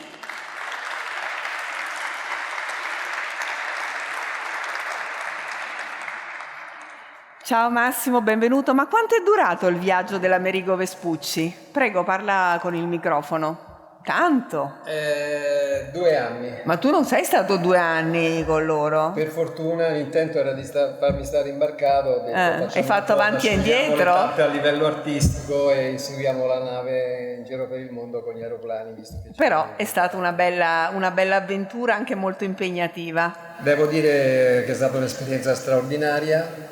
Il mio mestiere mi porta a girare il mondo, però a bordo della nave più bella del mondo, solcando le acque di Cape Horn come le acque dell'altra parte del pianeta e vedere tutto da quella nave che è una nave antica, certo, dove gli allievi dormono sulle amache, lavorano 20 ore su 24 addormentandosi sugli ottorni alle 5 la mattina mentre li lucidano. È uno spettacolo veramente memorabile. A te il racconto. Il giro del mondo sulla nave più bella del mondo, come definirono gli americani quando l'hanno incontrato una volta in mezzo al mare, è stata un'esperienza veramente toccante, perché prendere un aeroplano, 2, 3 aeroplani per poi imbarcarsi e sentire il rumore delle onde che frangono sulle paratie della nave e i nocchieri che si arrampicano sulle alberature per issare le vele in condizioni anche abbastanza estreme. È una nave che va a vela o che va a motore a 5 nodi, cioè ferma, e quindi attraversa lentamente il pianeta. Ho avuto la fortuna di potermi immergere sotto l'ancora della nave mentre viene calata o viene salpata e vedere la chiglia della nave dal profondo del mare in quello delle Fifty Island, come appunto vedere alle 2:30 di notte Cape Horn. Ma è un giro del mondo molto più profondo di quello che possa sembrare, perché la filosofia che sento in questo simposio, e per questo devo ringraziare la famiglia Ricci, Stefano, Niccolò, Filippo, Claudia e soprattutto mio amico Gianluca, che è un po' una dinamite continua, una persona piena di adrenalina. Ecco, quello che diceva prima lei, la passione. La cosa più importante è quella fiamma che ognuno di noi ha dentro e deve tenergli desta l'attenzione per la curiosità. Esplorare significa questo. Stefano Ricci ha deciso di raccontare le sue opere, che io le chiamo opere perché sono opere d'arte alcuni, facendo vedere il mondo, cavalcando il cavallo dell'esplorazione. Però attenzione, perché l'esplorazione e la curiosità intorno al mondo, come ho visto io che vedevo porti dal di fuori, vedevo mari da sotto oppure da sopra, ci porta a imparare a esplorare meglio noi stessi. È la cosa più importante del mondo, non ce ne accorgiamo, ma esplorare significa andare a guardarci dentro nel più profondo dell'anima, perché cambiamo prospettiva, invece di guardarla in maniera interiore ci guardiamo da fuori, come se ci guardassimo allo specchio la mattina quando ci facciamo la barba e magari scopriamo che c'è qualcosa che non avevamo visto poco prima. E qui stanno scorrendo delle immagini che sono tutte un po' cavalcano questa filosofia dell'esplorazione da un punto di vista diverso, cioè vanno a cercare di raccontare quello che tutti abbiamo davanti agli occhi, ma una nave come questa, che è il Costa Concordia, che è scuffiata parallelamente al fondale, se fotografata esattamente perpendicolare, quindi in maniera zenitale, o come questo barcone con 500 migranti salpati dalla Libia, diventa un ribaltamento di prospettiva che noi non siamo abituati a vedere, e probabilmente questa immagine ci tocca perché è fatta da un punto insolito. Quindi il fotografo, che è una persona molto privilegiata, che può stare e arrivare dove non tutti si arriva in certi momenti, ha una missione, quella di raccontare quello che vede. E sempre, come diceva Licia, un'altra cosa molto importante è l'onestà intellettuale, cioè quello che vediamo è pieno di fotografie che sono molto finte. Siamo bersagliati dall'AI. Io non temo l'AI, perché ne parlavamo ieri sera a cena. L'autenticità di fotografi come Steve McCurry è il motore dell'autenticità. Stefano Ricci produce abbigliamento autentico, non può vendere fuffa, non può vendere una cosa fatta con l'intelligenza artificiale, vende una cosa reale fatta di un materiale e costruita a mano da artigiani. Il nostro è un mestiere artigianale, raccontare la verità, raccontare il mondo, oppure raccontare l'attualità, quello che vedo, e per me è una sorta di sfida nel cercare di far vedere il mondo bello, perché è bello di suo. Come detto prima, perché i paesaggi del mondo non sono belli abbastanza di loro, hanno bisogno di cambiare alcune cose col computer. No, cerchiamo di non vendere fuffa e di far vedere la realtà che c'è. Con questo si può veramente arrivare a toccare l'emozione di chi guarda un'immagine o di chi guarda una persona vestita in una certa maniera, perché se andiamo a toccare sinceramente l'emozione delle persone avremo un ricordo che diventa latente.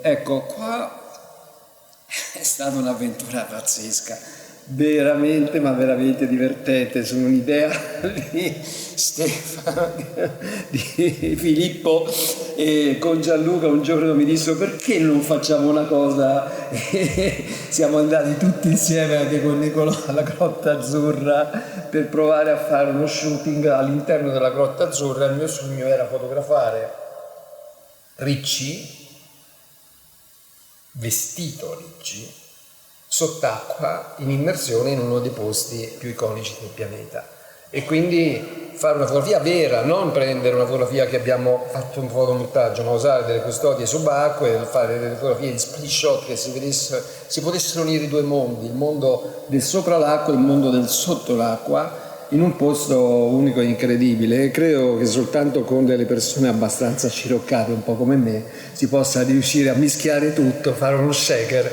e raggiungere l'obiettivo che poi è questo.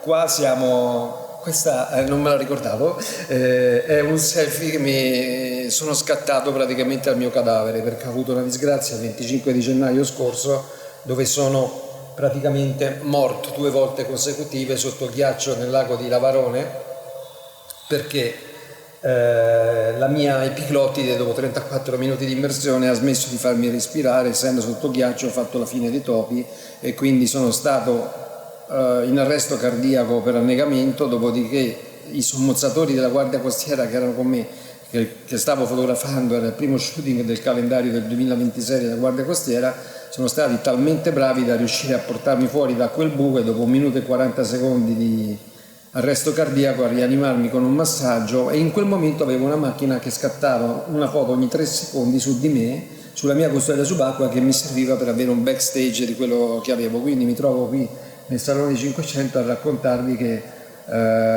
quello era un selfie di me cadavere. Sono sopravvissuto e quindi qualcuno ha voluto che fossi qui a raccontarvi questa esperienza, che devo dire è anche un altro viaggio incredibile, perché tutti spesso mi dicono: raccontami, ma la luce si vede veramente? La luce che io vedevo era quella della Grotta Azzurra, che abbiamo visto dal fondo della Grotta Azzurra, che si vedeva la luce fuori, ma la luce, quando stai morendo, soprattutto se hai un arresto cardiaco, non ti rendi conto di niente, perché il tuo cervello non lavora più e quindi non hai più nessun tipo di sensazione. Mi sono risvegliato che mi hanno dovuto raccontare che cosa era successo, poi l'ho visto dalle immagini che mi ero autofatto, però. E questo invece è un altro momento del nostro lavoro, che veramente è il lavoro più bello del mondo, perché ci permette, per andare a raccontare le cose, di andare in posti incredibili. Qui sotto su un caccia, una V8 della Marina Militare, è un jet a decollo verticale che quindi può puntare su nave Cavour, e stavo facendo un libro per la Marina sulla sua aviazione navale, e quindi mi avevano un po' scarrozzato su questi jet per fare delle fotografie per la copertina di questo libro. Questo è il momento in cui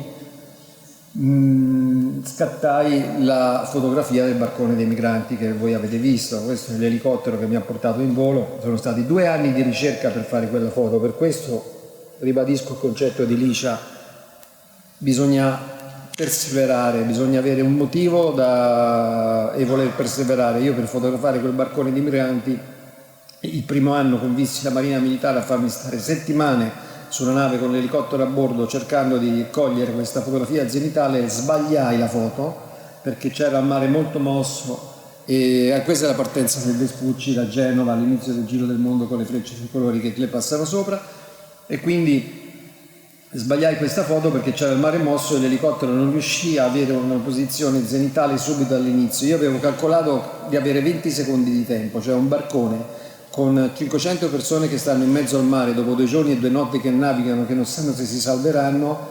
È ovvio che guarderanno l'elicottero che arriva all'improvviso sopra di loro almeno i primi 20 secondi, dopodiché smetteranno gradualmente di guardarlo. Volevo giocare sull'effetto sorpresa, e siccome il barcone andava a zigzag non riuscimmo ad impattare zenitalmente questo barcone, facevamo 360 gradi prima di avere la perpendicolare perfetta, e un 20-30% dei migranti non mi guardava più, quindi decisi che dovevo provare a rifare quella foto, e l'anno dopo tornai a convincere la Marina di farmi imbarcare su un'altra nave per altre settimane, fin quando non c'è stata una richiesta di soccorso, e la fortuna, veramente la fortuna, non una fortuna sfacciata, mi ha portato a 70 miglia dalla nave dove eravamo con l'elicottero che avevo, e poter scattare con l'effetto sorpresa, il mare calmo, il barcone che andava dritto, la foto che poi avete visto. Grazie.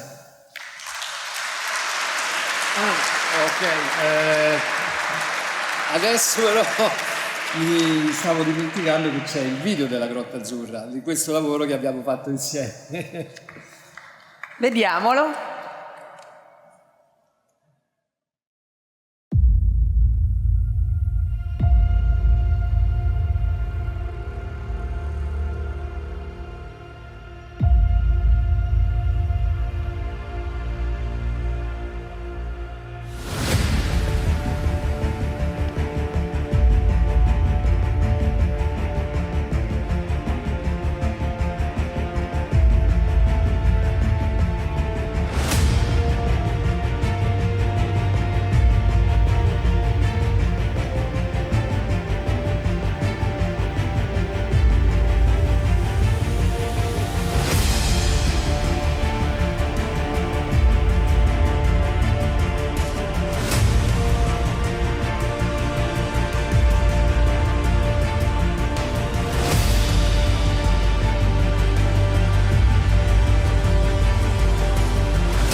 Decisamente speciali, come immagini. Grazie.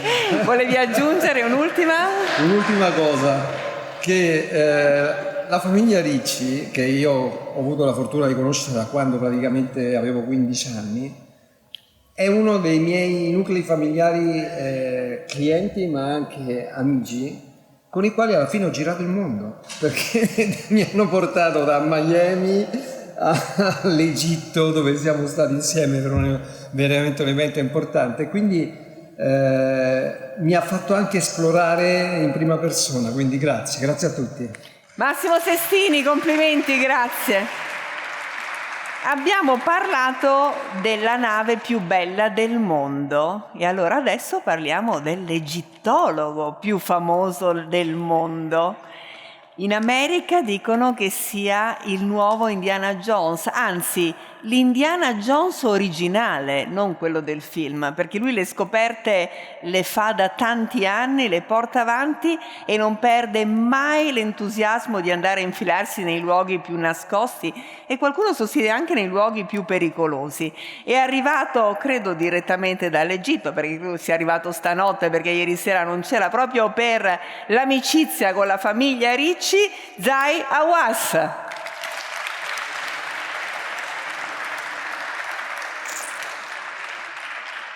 Qualcuno voleva definirlo anche il nuovo faraone. Io gli ho detto: ma preferisci Indiana Jones o faraone? E lui mi ha risposto un po' dubbioso: ma forse faraone, tanto io ci sono sempre. Prego, benvenuto, grazie di essere qui. Prego, abbiamo però colui che farà questa chiacchiera, perché loro sono amici da tanti anni, quindi ci sediamo nel salottino. Can you sit? Can you take a seat? Ok, vi mettete qua, io vi lascio, mi sposto e ascolto la vostra chiacchiera. Buongiorno a tutti e diamo un benvenuto a Zahi Hawass. Come diceva Niccolò, è arrivato stanotte apposta per questo simposio, parleremo in inglese, però vorrei presentarlo a tutti con questo breve video.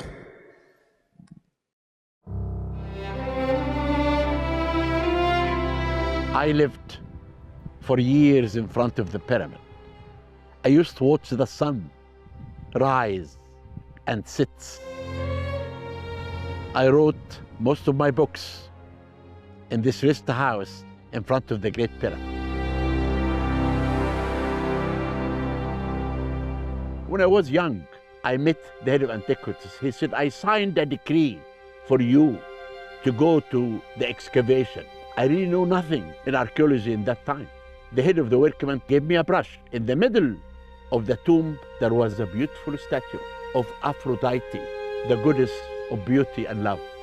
When I was brushing, cleaning the statue, I said inside me, I found my love.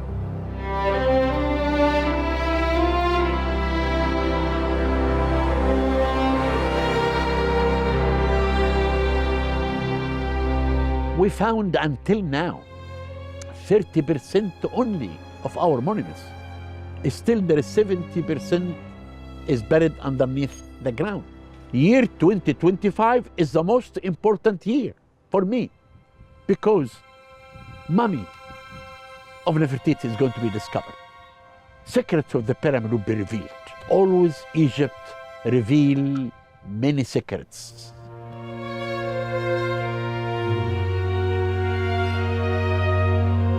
I am happy always when I reveal secrets to people everywhere.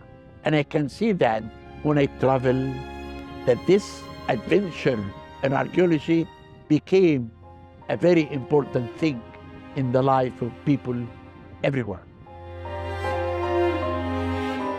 When I sent the robot inside the pyramid, people everywhere saw it.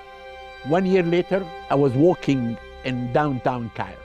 A man who doesn't know how to talk, a very poor man who asked people for money, he stopped me, said, Zahi, when are you sending the robot again? That was the best time in my life. You know, I really do not believe to say the word beyond, because every day we produce something new. Every day there is beyond.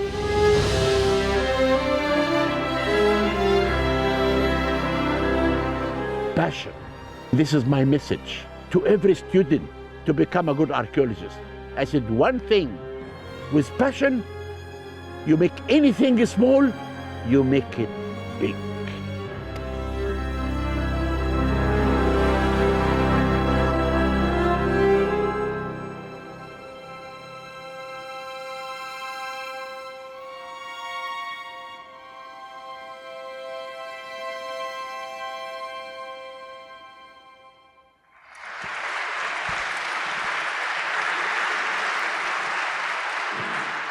So, Zahi, thanks for flying to Florence on behalf of the Ricci family. We will talk about them in a few minutes. But first of all, recently we have seen on Instagram that year 2026 will be a real big announcement year. Can you share something with us about what's going on? Yes. I did announce that year 2026 will be the most important year in archaeology for the whole world, because we found until now, inside the Great Pyramid of Khufu, we found important discoveries.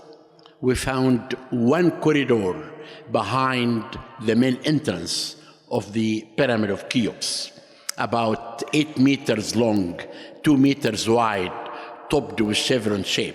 And we found another voids. One of them is a big void above the Grand Gallery, 30 meters long, size of 2 trucks. What we are going to do, because people accuse me all the time that I do discover things and I hide it. Discover things to prove, talk about aliens, build the pyramids, and things like that. And I always tell people, how can I hide anything? Anything I discover, I announce it. And this is why we decided that next year we'll open this voids live to the whole world. The work is going to be done by a famous Hollywood film director. His name is Leslie Greif. And Leslie he wants to have Mr. Beast with me. Mr. Beast, I'm sure that all the young people here, they know who is he. But you, as an old man, you'll never know who's Mr. Beast. I agree with you. I said to Leslie, no, I do not want Mr. Beast beside me. I want Harrison Ford. If Harrison Ford, who acted in the movie Indiana Jones, will be beside me when we announce these great discoveries inside the pyramid, this will be the best thing for people to see and know for the first time the secrets of the pyramid of Khufu. You are the only man in the world that can talk to the Sphinx, can talk to King Tut, and can talk to eternity. What is behind this? I think behind this is passion. Sometimes I myself, because I spent all my life excavating, revealing secrets. I can't tell you. Yesterday, the reason that I came late last night, because one important thing happened in my excavation, which is an area that has sealed stones. When you discover something, you live in it. And this is why I do feel that I live sometimes with these people. Sometimes I don't really feel that I exist in modern times. Because when I saw the Sphinx is a symbol of Earth, of the world. It was destroyed by bad restoration for 10 years. But when I took the bad restoration out and we made this beautiful, important project, we restored the Sphinx beautifully. And this is why when I looked at the face of the Sphinx, I felt that the Sphinx was telling me, thanking me. I always believe something like this is not a stone, it's a living stone. We are able to make the stones to be alive to the public through books, through TVs. And really I'm happy that I could do this to the people. Okay. Your friendship with Stefano Ricci starts 2003 with a book called Luxor. That was also the beginning of a big dream. Can you tell something about it? I want to tell you that I will never in my life will fly 7-8 hours from Cairo to here at night. I came at 1 a.m. I will do it for one man, Stefano Ricci. Because he's really a man who's making a design with passion. And he changed that to be explorer, to explore, and to give hope to the young people. And I myself, I have a foundation like Stefano. My foundation is making young people to understand for the first time what's mean ancient Egypt. Stefano, when I met him the first time, he came to my office. I was the head of antiquities, and we produced this great book about luxury, because he makes a design with passion. It's not only to design a suit or a tie. Anyone can design a suit and a tie. But if you give your passion to that suit and the tie, you make the suit and the tie to talk to the person. And this is why we began to be good friends. And the second adventure, we went to New York. Inside the Temple of Dender in New York, I think we made the best performance for Stefano. Invited people, politicians, Hollywood, people from everywhere. It was the best beautiful night inside the Metropolitan of Art. And this Stefano was joking, because I really believe Stefano, in reincarnation in the time of the pharaohs, he was not a pharaoh, but he was an artist called Thutmose. I never said this to Stefano. He was, 3,000 years ago, lived in Amarna with Akhenaten. He had a studio, and he produced in this studio, he produced the beautiful bust of Nefertiti that is in Berlin now, that I want to bring it back. I never said to Florence, to Stefano, about this secret. But I'm telling you now, Stefano, you lived 3,000 years ago, and you reincarnated now as a Stefano Ricci, the man who designed passion. After that, I know he was in love with Hatshepsut. They had some relation in the past. This is why he always talk about Hatshepsut, and he never be able to pronounce the name Hatshepsut. I said, Stefano, talk after me. Hot, a chicken soup, Hatshepsut. And now Stefano bring Hatshepsut to life. I think what happened in front of the temple of Hatshepsut, it will never happen again. I don't know how it happened. It was incredible, something beautiful, that the modern art was really connected with ancient art. In front of the most beautiful temple, Stefano Ricci showed his beautiful art. And I was really happy to see that. And this is why I really admire this man. His friendship is really great for me. His support to me as a friend always, I really appreciate this. And I will tell you the reason that Stefano Ricci is up with his design, and the reason that my passion can go to all of you, because of passion. Stefano's passion and my passion really entered the hearts of people everywhere. Thank you, my dear friend Stefano. We open to public and much more than this to young people, to students, the opportunity to make a question to a legend like you are. So I ask kindly, I think there is one scholar, and she's going to make the question to you, because I think the connection with the future is always the best. Buongiorno, innanzitutto grazie per questa opportunità.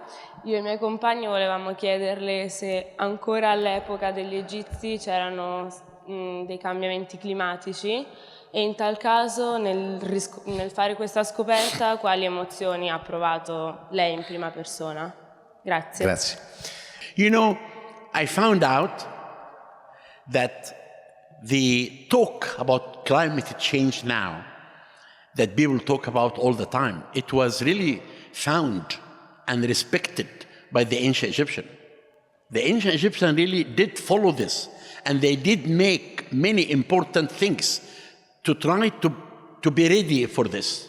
Because you have to understand, this beautiful things that left by the ancient Egyptian, I always say that the belief of the afterlife built Egypt.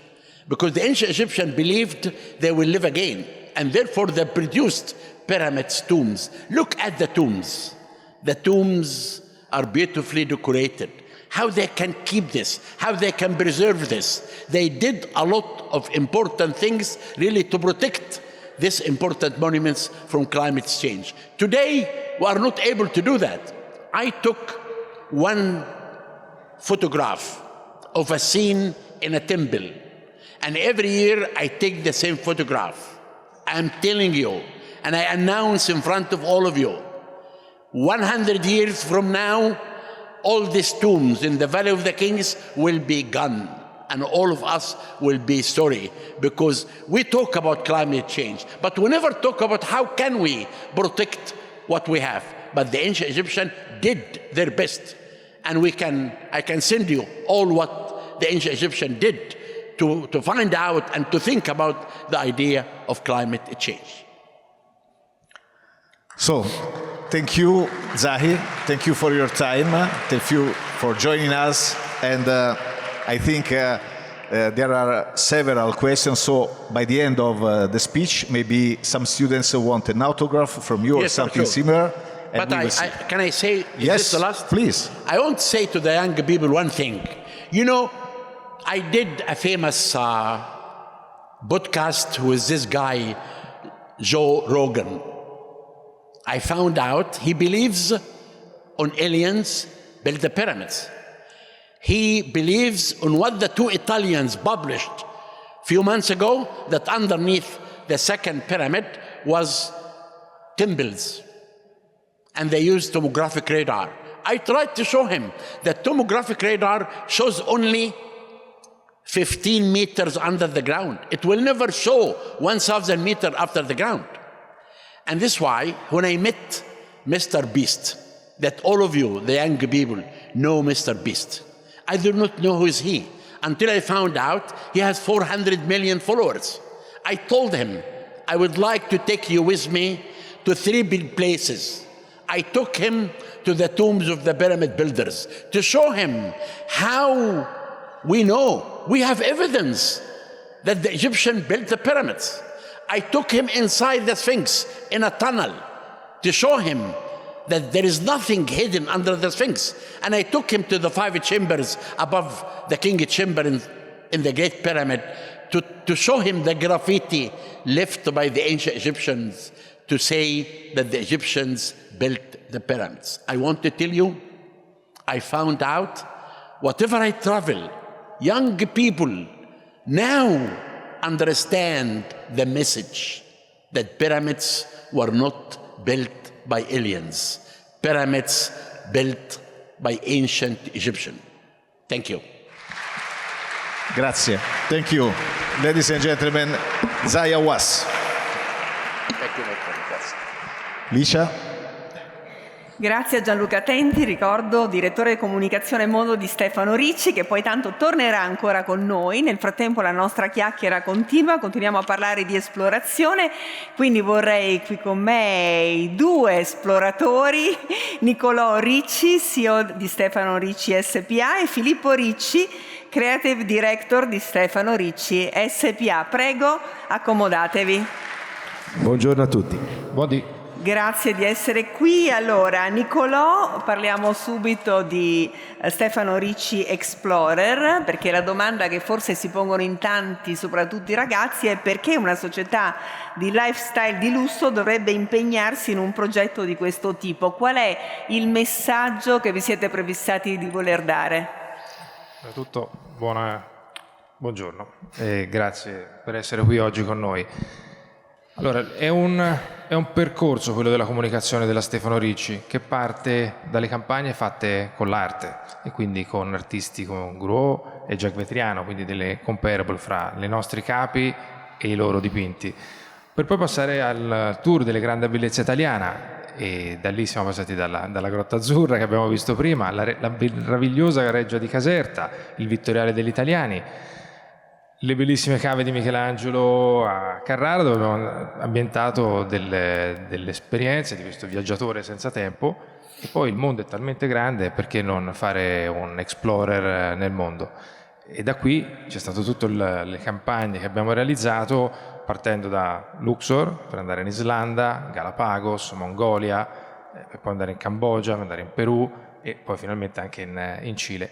Diciamo che la cosa più importante secondo noi oggi, secondo me, e la cosa più preziosa che abbiamo è il tempo. E il tempo, secondo me, è un modo per poter viaggiare e poter esplorare. Quindi Stefano Ricci Explorer per i nostri clienti è un messaggio di invito a viaggiare in questi posti meravigliosi, come vedete i video che abbiamo qua dietro, magari anche delle rotte non usuali. Assolutamente. Chiaramente qui vediamo l'Islanda, un posto incredibile. Siamo appena tornati dal Cile, un viaggio che una volta nella vita io auguro a tutti di poter fare, ed è proprio questo, di contestualizzare un prodotto moda che potrebbe essere fotografato in uno studio per dargli un'anima. E diciamo che non è il protagonista all'interno delle nostre campagne, il protagonista è il luogo che andiamo a visitare, il viaggio, l'esperienza. Per esempio la meraviglia di questo ghiacciaio in cui viene stato fatto lo shooting, qui nelle Galapagos, un altro viaggio. Sono tutti posti che io auguro a tutti, almeno una volta nella vita, di riuscire a visitare, perché sono viaggi che sinceramente ti rimangono dentro. Però Niccolò, io una domanda la devo fare per forza, perché insomma ne avevamo un pochino accennato ieri, abbiamo parlato prima di intelligenza artificiale. È stato un viaggio molto difficile, sono tutti viaggi molto difficili. Non avete mai pensato di utilizzare l'intelligenza artificiale? Sarebbe stato meno dispendioso, meno faticoso e più veloce. Allora, secondo me nel nostro mondo l'intelligenza artificiale serve nel back-end del retail, ovvero nel refill dei negozi, pianificare magari gli acquisti. Però, proprio ve lo stavo dicendo, l'esperienza non la puoi vivere artificialmente. Cioè, il nostro cliente deve vivere. Io auguro a tutti sì di usare l'intelligenza artificiale per cercare di migliorarsi e avere degli aiuti per poter fare cose sempre più belle, però l'intelligenza artificiale non ti sostituisce un piatto cucinato da un bravo chef, non ti permette di sentire un prodotto con le tue mani.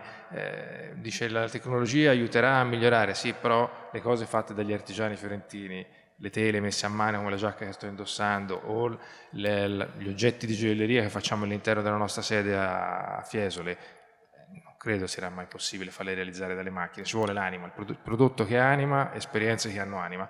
L'intelligenza artificiale è bello per poter giocare, magari fare qualche post su Instagram, però le cose vanno vissute in prima persona. Nei video ho visto più Filippo però di lei, Ma c'era? C'ero, ne ho fatti 5 su 8 e due volte tocca rimanere in Italia anche a lavorare in azienda, quindi uno viaggia e l'altro ogni tanto deve stare. Scherzo. Filippo, come nasce però l'idea di questi viaggi?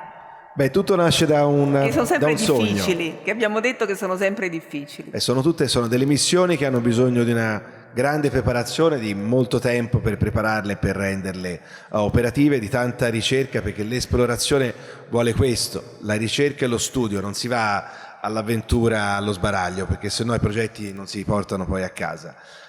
Tutto nasce da un sogno. Chi di voi, chi di noi non ha sognato almeno una volta di essere Indiana Jones? Quindi quello è stato uno poi degli spiriti, dei motivi che ci ha portato a creare questi progetti.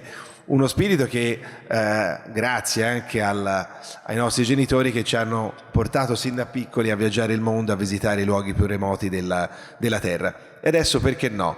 Andare a raccontare la moda attraverso gli occhi di chi racconta la natura, attraverso i grandi fotografi di questo tempo, nei luoghi più belli del pianeta, le grandi meraviglie del mondo, le nuove 7 meraviglie del mondo. Quindi un percorso che è molto, devo dire, divertente, stimolante, che ogni volta si rivela un successo e un qualcosa che va a arricchire l'anima, un modo anche per noi per esplorare nuovi colori, vedere nuove culture, quindi un qualcosa di veramente importante. E poi di meraviglie da raccontare ce ne sono talmente tante che avrete bisogno di 10 vite per esplorarle tutte. Niccolò, oggi si parla sempre di più di sostenibilità. Voi avete investito in questo, che è un messaggio di esplorazione e di conoscenza, ma come interpretate voi la parola sostenibilità? Allora, sostenibilità chiaramente oggi è molto di moda questa parola, quindi oltre a rispettare i canoni che ci vengono dettati da legge all'interno di minimizzare l'inquinamento ambientale, per noi e soprattutto per la mia famiglia è centrale la figura dell'artigiano. Quindi secondo noi oggi abbiamo una responsabilità quanto imprenditori di tramandare il saper fare con le proprie mani di prodotti unici. In questo percorso, che inizia nel 1972 con i miei genitori con la cravatteria, a seguire poi la fabbrica, la produzione di camicie e di pelletteria, negli anni ha aumentato, quindi io sono entrato in azienda nel 2021, eravamo 40 persone, oggi siamo oltre 900 persone, di questi 350 sono artigiani che tutti i giorni lavorano per realizzare i prodotti Stefano Ricci, le collezioni Stefano Ricci. Tra questi ci sono 2 piccole eccellenze, una che è stata acquisita dalla famiglia nel 2009, che è l'antico sedificio fiorentino fondato nel 1786, e la moleria Locchi che abbiamo acquisito pochi mesi fa. Entrambe queste realtà, l'antico sedificio per quanto riguarda i tessuti, abbiamo dei telai manuali del Settecento, dei telai semimeccanici dell'Ottocento, tra cui abbiamo anche un orditoio che è stato disegnato da Leonardo da Vinci. Quindi per noi è centrale continuare a investire sulla formazione di queste persone che ci lavorano all'interno, 12 artigiani, e lo stesso sulla moleria Locchi.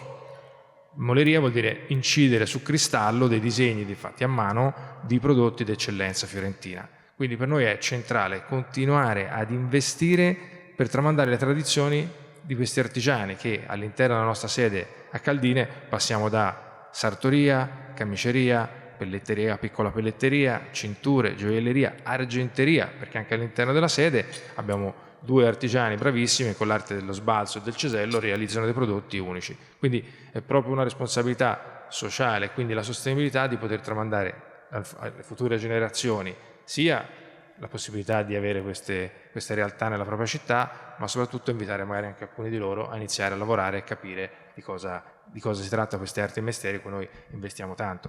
Che poi insomma l'artigianato va anche protetto, perché sappiamo benissimo, certo, insomma, che è una scelta molto difficile.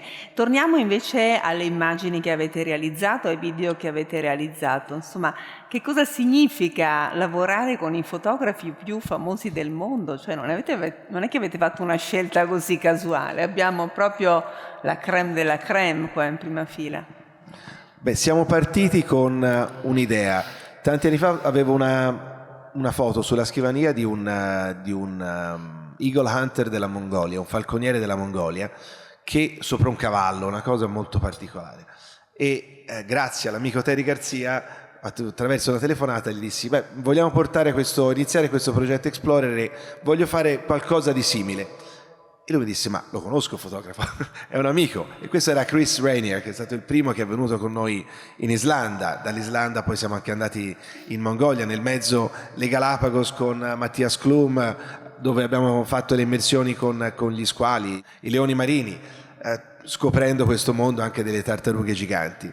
Ovviamente la Mongolia, legato il simbolo dell'aquila, legato al simbolo anche del nostro brand, è stato un posto che ci ha toccato molto, dalle montagne dell'Altai fino al deserto del Gobi.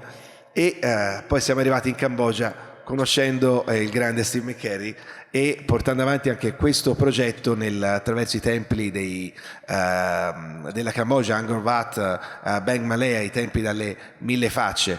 Quindi un percorso tra l'altro costruttivo anche per per noi che andiamo poi a studiare e a prendere a conoscere queste culture incredibili. Emi Vitale ci ha accompagnato in Perù, da Machu Picchu fino al lago Titicaca. Con Steve siamo tornati nel Rajasthan, dove siamo partiti da fotografare le tigri del Bengala e proseguendo fino ad arrivare al mitico Taj Mahal e alle bellezze di Jaipur, Jodhpur e Udaipur. E ora, poi dopo parleremo anche della Patagonia con Andy Mann, il nuovo fotografo che ci ha seguito in questo percorso.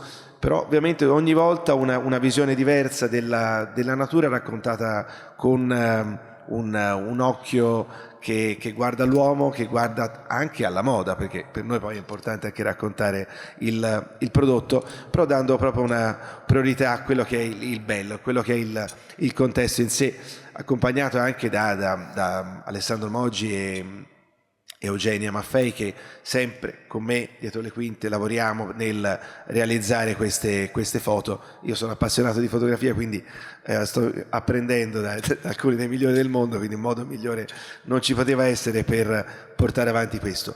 Parlavamo anche di intelligenza artificiale, insomma è stata nominata spesso, e negli ultimi mesi stiamo portando avanti alcuni progetti diversi da Explorer.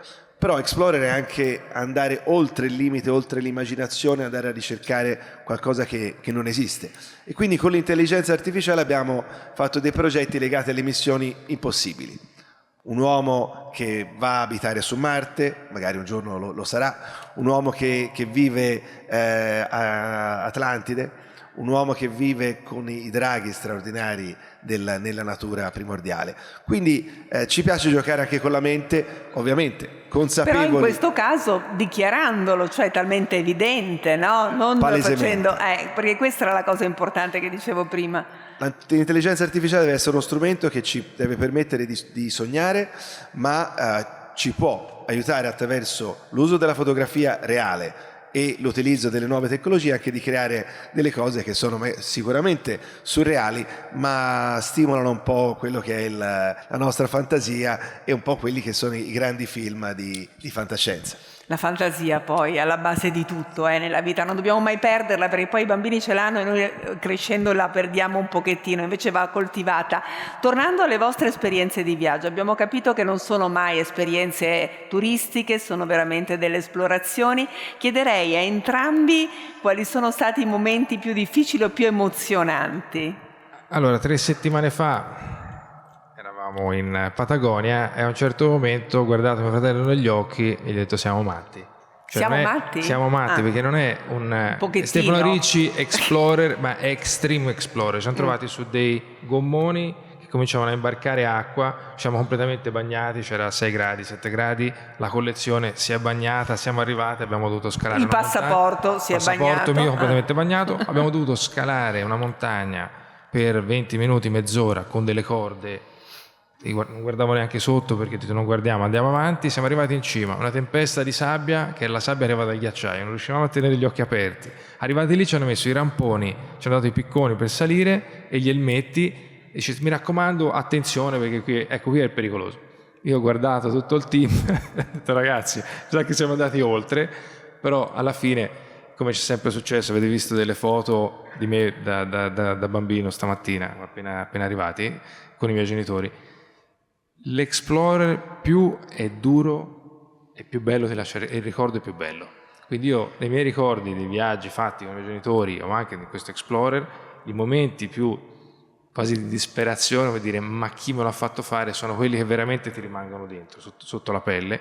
E in caso nostro di questi ultimi viaggi la Patagonia quel giorno lì non me lo dimenticherò mai. Ci credo. Sicuramente. Filippo, per lei? Beh, questa foto qui dietro credo che rappresenti proprio uno dei massimi punti dell'esplorazione, cioè essere sulle montagne dell'Altai all'alba con i cavalli, con gli Eagle Hunters e le loro aquile e correre sulla neve, questi luoghi incredibili dove insomma eravamo tra i primi a essere in questi punti. Ecco, questi sono quei momenti che ti danno proprio quella voglia poi di tornare e di andare a fare e portare avanti le esplorazioni. Quindi insomma, i momenti sono tanti, anche qui vedo le Galapagos con i leoni marini, poter nuotare con loro e trovarsi gli squali sotto mentre sei a fare uno shooting fotografico. Insomma, sono tutte cose che divertono. Ci vuole un pizzico di follia, come lo diceva Sestini, ma lo portiamo avanti con gioia. E Niccolò, volevo ricordare anche un'altra cosa molto importante, perché è un punto qualificante del progetto Explorer, e cioè il fatto che voi collaborate con le più importanti NGO al mondo, e anche in Perù con il Puma, con il progetto del Puma per combattere la sua estinzione.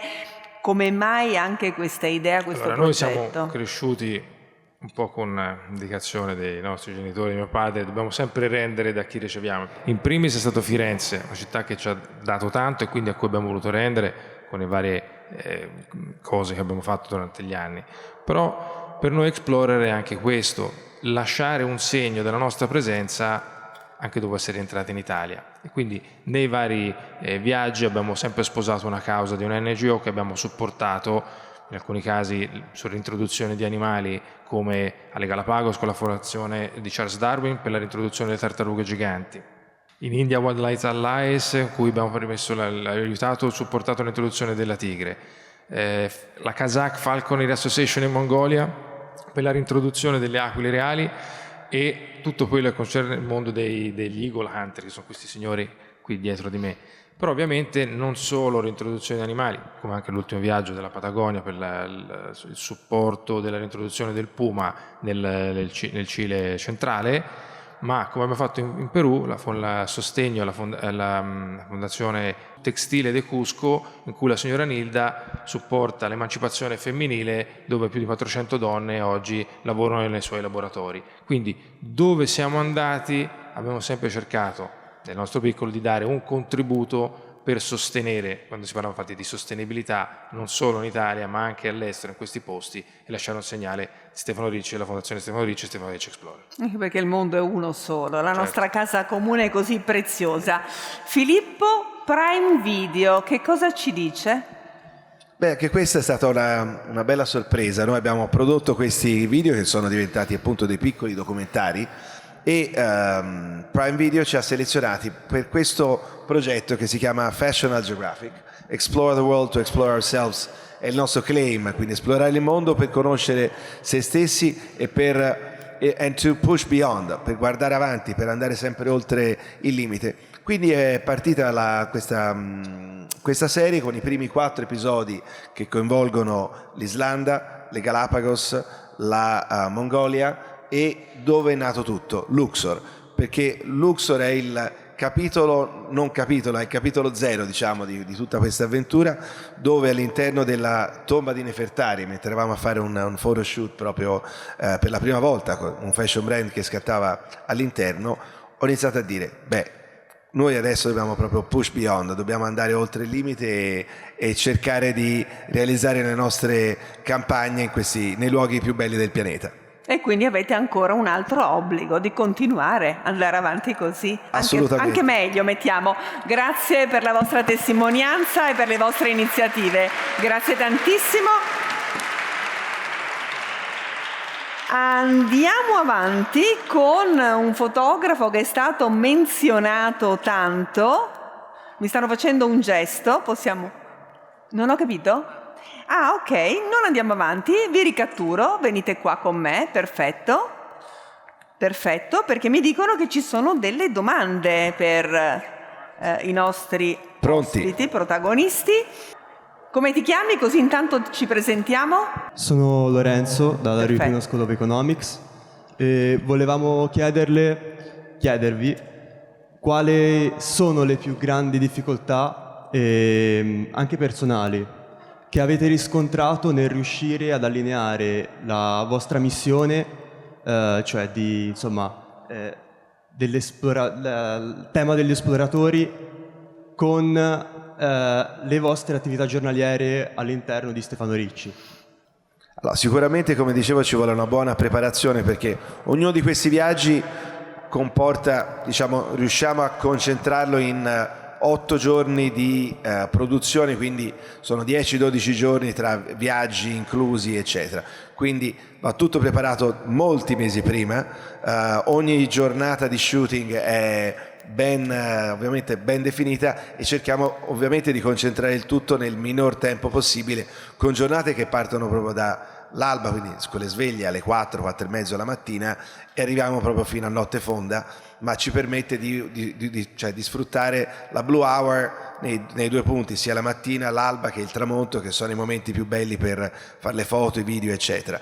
Il che comporta magari durante le ore più brutte per la luce del mezzo del giorno di spostarsi e fare gli spostamenti. Questo anche perché ovviamente spostarsi e stare via dall'ufficio, dalle famiglie, eccetera, comporta che però questa adrenalina nel dormire poco, anzi pochissimo, quasi niente, per alcuni giorni però ci permette di avere quella carica che porta al successo dei progetti. Un'analisi, ti parlo più da imprenditore.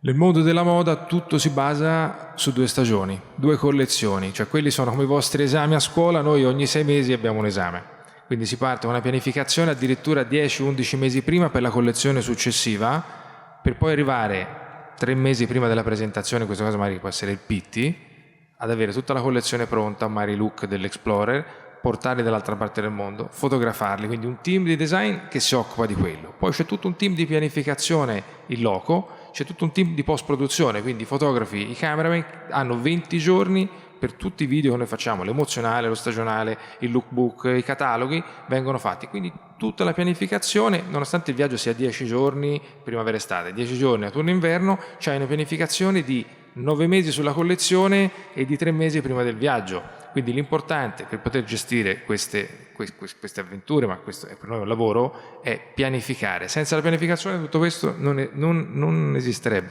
E qui poi si va a scontrare l'anima dell'amministratore delegato con il creativo e quindi rincorrersi, però devo dire sono bravissimi perché riusciamo sempre a uscire in tempo con delle collezioni veramente uniche. Una cosa divertente è che adesso la nostra collezione è ambientata in Perù, quella che adesso è nei negozi, e quindi settimanalmente escono i video legati alla produzione in Perù, e c'è gente che pensa io stia 6 mesi in Perù, quindi no, tutto questo lavoro l'avete 10 fatto 10 giorni di questi viaggi. Quindi c'era un'altra domanda, mi sembrava di vedere, o no? Andiamo, fatemi capire. Sì, c'è una ragazza. Grazie, siamo di Polimoda, quindi ti faccio la domanda in inglese se non c'è problema. Sure. So in recent years, Stefano Ricci has experienced remarkable growth, surpassing 200 million in international markets, such as China, the US, and importantly the Middle East and the former Soviet Union nations, while the Italian market remains more limited. At the same time, the Maison continues to invest in Florentine craftsmanship and sustainability-driven projects, such as the Antico Stratificio Fiorentino and Stefano Ricci Explorer.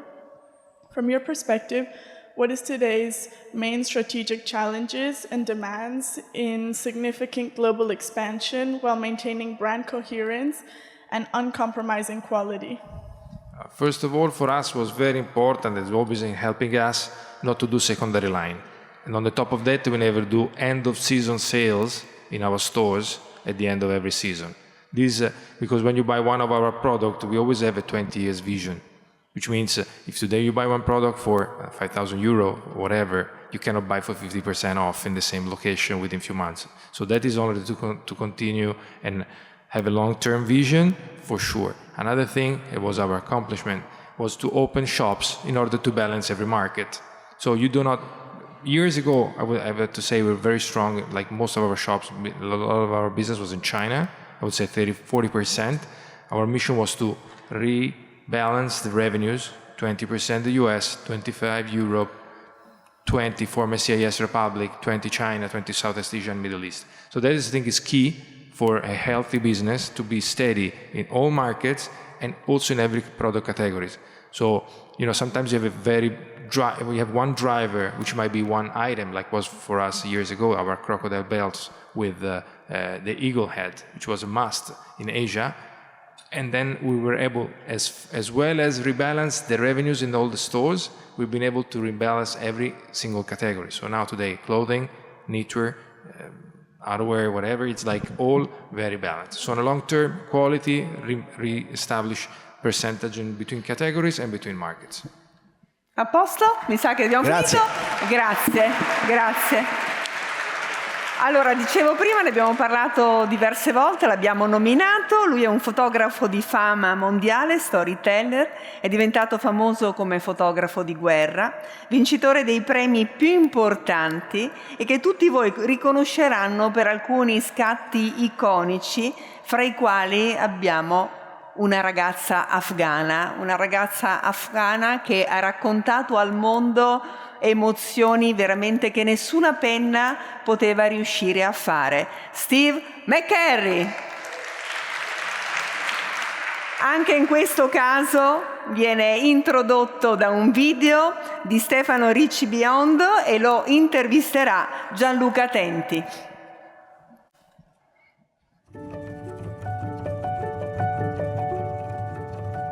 Well, I think a good photograph is one that changes you, one that you can't forget. It touched your soul. It's something which you kind of lives inside of you. And pictures which people can't get out of their mind. That's the pictures that will remain and live on for a long time. My name is Steve McCurry. I'm a photographer, an artist, a wanderer, an observer of life. As I started photography back when I was maybe 22, I think that after about 10 or 20,000 pictures, I started to get sort of my footing, and I started to understand a little bit more about composition and light. You can't underestimate the importance of light. Light is, it really is the foundation for everything in art, painting, photography. Some painters like Caravaggio or Vermeer or Rembrandt, they really understood the importance of light.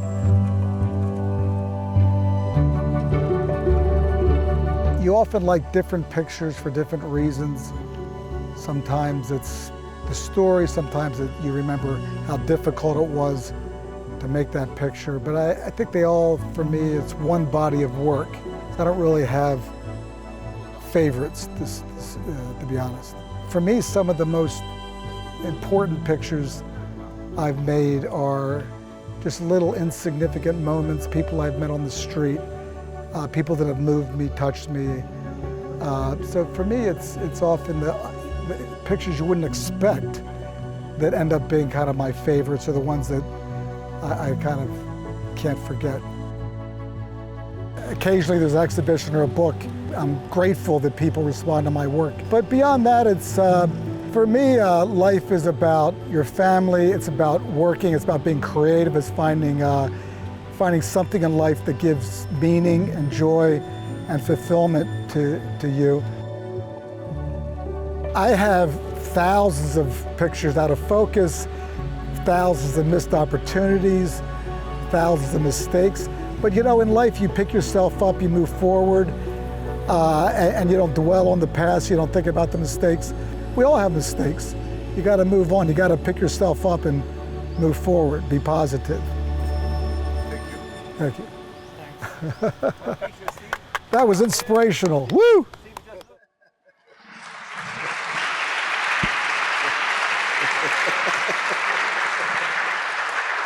So I'm a very lucky man today making an interview to two living legends, Zahi and Steve, I think no more than this. And let's start from a very simple question that is not simple at all. Who is Steve McCurry? Well, first of all, it's great to be here with everybody. I'm so proud to be associated with the Stefano Ricci brand and in this beautiful city. We met with the mayor this morning. It was amazing. I guess first and foremost, I've recently become a father, so I would say I would put that up at the top of the list. For decades, I was an obsessive photographer and traveler, and looking at cultures and exploring the world. When I was looking through my grandmother's old magazines when I was 12 in her basement, and I came across this one magazine that it had an essay on the monsoon in India. And I was like completely captivated. And I looked at it over and over again. And I thought, someday I want to go to that place and experience that heavy rain. And so kind of fast forward 20 years, I ended up being there and spending 2 years in India. And that was one of another 50 or 60 trips I made to India and subsequent trips around the world, different places. So I guess who I am, I love to explore cultures, meet new people, and really get a feel for the world that we live in. Let's talk about one picture that changed, I think, also your life. That is the Afghan girl. When you start thinking about the picture, shooting, for sure you were thinking, this is a good image, but then became an icon. So what is your feeling with that particular story? Well, for the students that are here, a random moment can really change your life. I was actually, when I was making that picture, I was actually on my way to lunch. I was leaving and I was going out of the refugee camp, and I just by chance wandered into this particular school. And that photograph, that encounter, it really, in some ways, changed my photography career. So, you always have to be ready, prepared, and yeah. How do you know when is the right moment for the shoot? Well, sometimes you don't know the right moment. Sometimes there's many right moments. But I think when there's a balance, there's a kind of a harmony, comes together in a scene. There's perhaps the composition, the light. But I think you always have to be ready. And there's many moments, but when everything kind of comes together, you really have to seize that one moment. And hopefully, I mean, I've lost, in the thing, I've lost, a lot of photography is about failure. You have to learn from your mistakes, and you miss opportunities, but you just have to persist and be positive and just move forward. You can't, be discouraged. Tell us something more about your experience with Stefano Ricci Explorer Project. One good memory about Cambodia, and to follow one good memory about Rajasthan. Well, I'm not sure. We've talked about this many times. Well, first of all, I spent 4 months at Angkor Wat, so I know it very well. I love it. When I was first there, there was no tourists at all. But I think we wanted to get there very early in the morning, and literally before sunrise, before anybody came. And we had some people on the team who were a little reluctant to kind of get out early. And I said, I'm leaving at 4 or whatever it was. I said, you can either come or you can stay here in the hotel and relax. There's no option. We're going. So, you go, it's been, the team that's been put together is so professional and so positive. There's always, there's a lot of work, but, it's done in great humor, great spirit. And India, I've been there many times as well. We went back to some of my old haunts. I photographed, this picture, which is, I actually tried to go back with Filippo kind of secretly. I wanted to show him this lane with this, where I had made this picture of this boy. So one of our guides took us there, and before you knew it, the little boy now is, I don't know, 20 years old or whatever, and he came out with the picture, that picture, and then suddenly a crowd gathered, And what I was hoping was going to be this sort of private moment just to show him, it turned into this big kind of spectacle. But it was okay. It was all in good fun. Then later it ended up in the newspaper. Fortunately, it was all good. Rajasthan, Udaipur, Agra. I mean, we were very fortunate to be able to photograph the Taj Mahal, which is one of the great, But the craftsmanship in Cambodia, Angkor Wat, with the statues and the reliefs, is echoed. I mean, the relationship, I think, between the craftsman and Stefano Ricci. I went through the fabric, the factory yesterday. I mean, they're highly professional, highly, great craftsmen, and that's one of the beauties about a place like Angkor Wat. The craftsmen carved these temples hundreds of years ago, and it's just it's about beauty and love, and it's the same you could be said about the workmanship that goes into the clothes at Stefano Ricci. You travel all over the world, and you start as a photographer that was in a war scenario, so it was very hard at the beginning. And what is your memory about the beginning, the risk when you were not so famous like you are today? Well, when you're young, you're kind of you're ambitious, you're kind of a bit fearless, and you feel impervious to some extent to the danger. But when I realized that I wasn't cut out for that, because when the bullets started to fly and the bombs started to fall, I was actually more interested in my own self-preservation.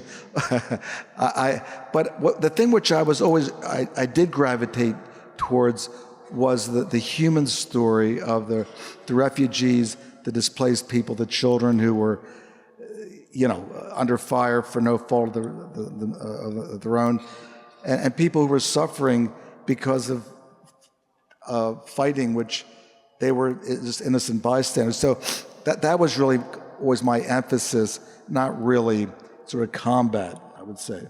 Okay. I'm asking if I'm sure that there are several requests for questions. We will have two of them. So while you start making the search of the students, yesterday you met with Stefano Ricci for the first time ever. So what is your feeling with this meeting? Because you talk with each other for several months, but this happened only yesterday afternoon. You mean the Stefano Ricci? The man. The man, yeah. Well, we're about the same size. That's a good start. And he has a great sense of humor. And I think that good-natured has permeated the entire organization. And there's a respect that again permeates there's a really goodwill throughout the whole company, and I think it originates with him. He's not afraid to make jokes about himself, which is really a sign of a confident person who knows their own, comfortable in their own skin. So it's been a pleasure to work with the family in these different locations, and it was wonderful to see where the kitchen, where all this is kind of put together. It was really an eye-opener in a good way to see the craftsmen and women that are doing all this incredible work, because it's they're working at the highest level. There's nobody that's working above that. They're right at the top. And you always want to be associated with the top. Life's too short to be somewhere in the middle. You want to be up there. Okay, we're ready for a question from students and young people. So the first, please. Good morning. My name is Anastasia, and I'm a student from Don Bosco Institute in Padua. And first of all, I'd like to thank you for the possibility to speak. And I have a question for you. as we talked about beauty before. We know that photography is an art, and as an art is subjective, reflecting the artist's soul, personality, and tastes. Is there any objective beauty in photography? Is it possible to create an image that can be considered beautiful by anyone? Thank you. I mean, I think it's always subjective. I'm not sure if that's the question. I couldn't quite hear. But I think that every time, whatever I do, and I think other photographers as well, it's always subjective. I think even if you're shooting, in some sense, news or documenting a history or an event, it's always subjective. I mean, you need to be truthful. You're always going to have a point of view. You have a sense what's right and wrong, and all. But you got to be honest and truthful. But I think it's always subjective. I don't know if that answers your question. So you have been traveling for the full life. You have been everywhere. If you think about a place, Steve McCartney already has been there. So, what is your favorite place? Well, I've always gravitated towards Buddhist cultures, Asia. I've spent a lot of time in Africa, South America, Arctic, the Antarctica. But I kind of like, I think places like Tibet and Burma. I spent a lot of time in India. These are places that I go back to frequently. Although the Omo Valley, which it was an amazing place in Ethiopia. So, and there's places in South America that I look forward to going back to. So, a place I have not been, which I would like to go, but I can't go, is Iran because of certain circumstances. But otherwise, I feel good. I feel I've gone to where I've wanted to go multiple times, and there's some places that I don't have any plans to go back to, like Ohio. That's a joke. I was in Ohio last week. No, it's a fine place. But no, I feel like I think the most important thing, apart from family and love, I think the most important thing you can do with your life is travel, meet new people, see this rich world that we live in, because life is short and the world is rich. And I think for me, that's the way I'm happy with what I've done with my life in terms of travel. Thank you to Steve McCurry.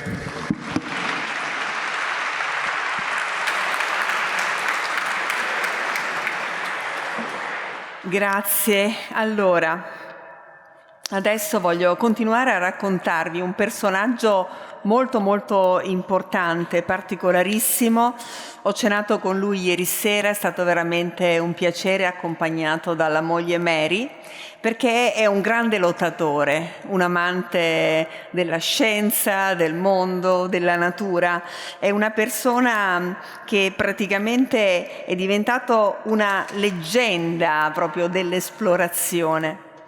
È una persona che ha fatto delle battaglie molto importanti, voglio menzionarvene alcune. Ad esempio è riuscito a far avere una grande multa dalla Casa Bianca per il maxi risarcimento per il disastro petrolifero del Golfo del Messico del 2012. In quell'anno c'è stato un disastro petrolifero gravissimo, spero che molti di voi lo possano ricordare, però è sempre difficile far condannare coloro che poi sono responsabili di questi disastri, perché sono interessi economici giganteschi, interessi politici. Invece lui ha portato avanti una battaglia ed è riuscito ad avere un grande risultato. Ma non è soltanto questo un esempio, è riuscito a far restituire i tesori del Machu Picchu al Perù obbligando a far questo l'Università di Yale, e sicuramente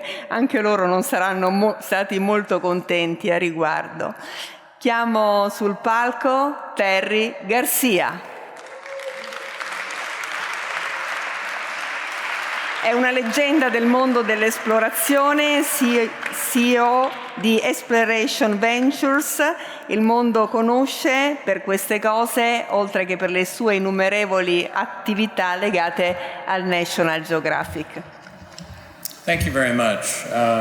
It's a delight to be here. And I want to thank the Stefano Ricci Foundation and the Ricci family, my friends Stefano, Claudia, Filippo, and Niccolò, and Gianluca, wherever he is, for putting all of this together. So, with a friend of mine, photographer Chris Rainier, I wrote a book recently called The Future of Exploration. And what I wanted to do today is just spend a little bit of time talking to you about why we wrote that book. And first of all, I freely admit that I won the job lottery. Being the Chief Science and Exploration Officer at National Geographic for 17 years was an amazing job. It was like no other on the planet. And I was fortunate to be there during what I considered to be one of its golden ages. And it was an incredibly exciting time. And so part of what I wanted to do with the book was to communicate the excitement of exploration. And in particular, the most exciting aspect of exploration, the moment of discovery, when everything is behind you, all of the angst, all the worry, all the delays, it's finally in the rearview mirror, and you're about to see what it is you've been looking for and hunting for. And I was fortunate to have had many such experiences, such as in 2004, standing in a subterranean vault in Afghanistan, waiting to see if somehow, some way, the Bactrian gold treasure, which had been compared to Tutankhamun's treasure, had somehow miraculously survived decades of war. Or on a very cold November evening, many years ago, standing here in the Hall of 500 where you're all sitting, as Maurizio Saracini, who's over here in the audience, stuck a tiny little camera behind the Vasari fresco right over there to see if the masterpiece by Leonardo da Vinci, The Battle of Anghiari, was still there. It hadn't been seen in more than 500 years. I also wanted to give people a sense of who these explorers are, these amazing people that I had worked with over the years. What is it that drives them? Why do they do what they do? Is it just because they want to see what's beyond the next hill or just around the corner? Is it, as somebody had suggested, that exploration is curiosity acted upon? Or is it something more? For example, how do you explain why somebody would walk for some 1,500 miles for more than 2 years through one of the most difficult impenetrable forests on the planet? Or why somebody would go on a crash diet so that they could lose enough weight to slip through a tiny opening in an underground cave system, knowing that there was a good chance they might not be able to come back? Or why somebody would endure having their eyeballs freeze while they were climbing Mount Everest, which is what happened to the mountaineer Jim Whittaker, who said that the worst part wasn't having his eyeballs freeze. The worst part was when they began to thaw, that the pain was indescribable. And some scientists have suggested that this urge to explore is actually encoded in our genes, and that there's a percentage of the population, 15 to 20%, that have what they call a restless gene that makes those who have it prone to adventure, prone to new ideas, to new experiences, sort of pushing the envelope. Whatever it is, there are some of those individuals who are consistently and constantly pushing the limits of human endurance. And, you know, in the book, we have a number of examples of that. And one of my favorite stories is the account by Eric Weinmeier, who's a world-class mountaineer. He's also blind. And he describes crossing the ice fall at Mount Everest, which is among several very dangerous passages.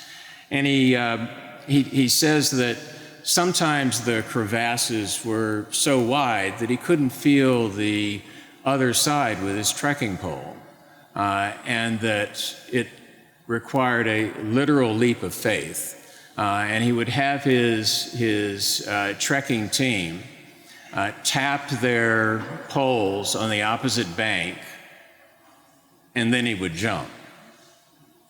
So these people are not wired like most people. If I had to describe an explorer, I would say that they're very focused, they're determined, they are obsessed, some to the point of being crazed. They're all optimistic, and they're all very brave. The third reason for writing the book, and this is really the main thesis for the book, and something I hope you take away from the conference, which is that this century, the 21st century, is going to be the greatest age of exploration in the history of humankind, bar none.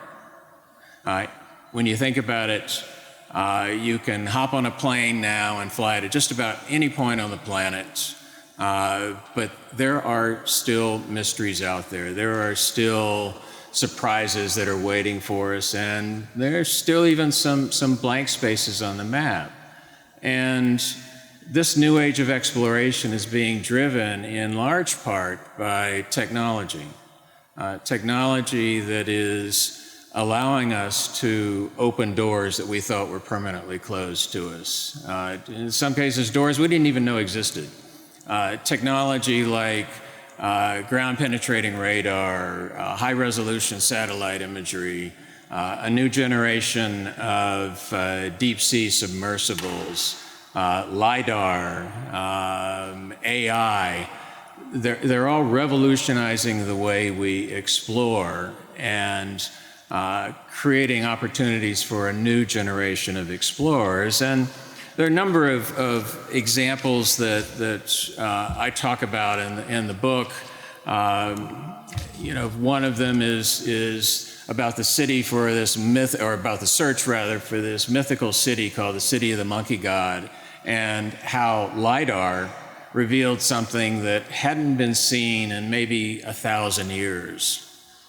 Or how something as simple as satellite imagery, Google satellite imagery, led to the discovery in an area just outside of perhaps the most populous city on the planet, Johannesburg, to the largest cache of hominid fossils ever found by anyone, anywhere, anytime, solely as a result of that technology. So, you know, there are a number of other things that I could say about why we wanted to write the book. Perhaps the most important, and this has been mentioned a couple of times now, the most important has to do with optimism. I've never met an explorer who wasn't an optimist. Every single one of them, when they wake up in the morning, they go, today's the day. I'm going to find it, or I'm going to discover it, or whatever it is they're searching for is going to be revealed. And curiosity may pull them into the field, but it's optimism that sustains them. Without it, they wouldn't be able to survive the hardships, the difficulties that are encountered. In fact, pessimism is probably the worst enemy of an expedition. Once it begins to creep in, then you know that your days are numbered. Someone has said that pessimism is irresponsible.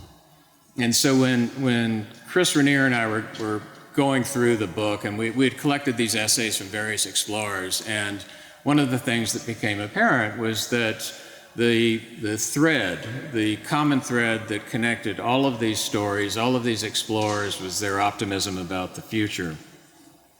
And they all freely acknowledged that there are some significant and very difficult challenges that confront us globally. But every single one of them was an optimist. Every single one of them will tell you that we know what needs to be done. There's no question about how to fix the problem, or there's no misunderstanding about what we need to do.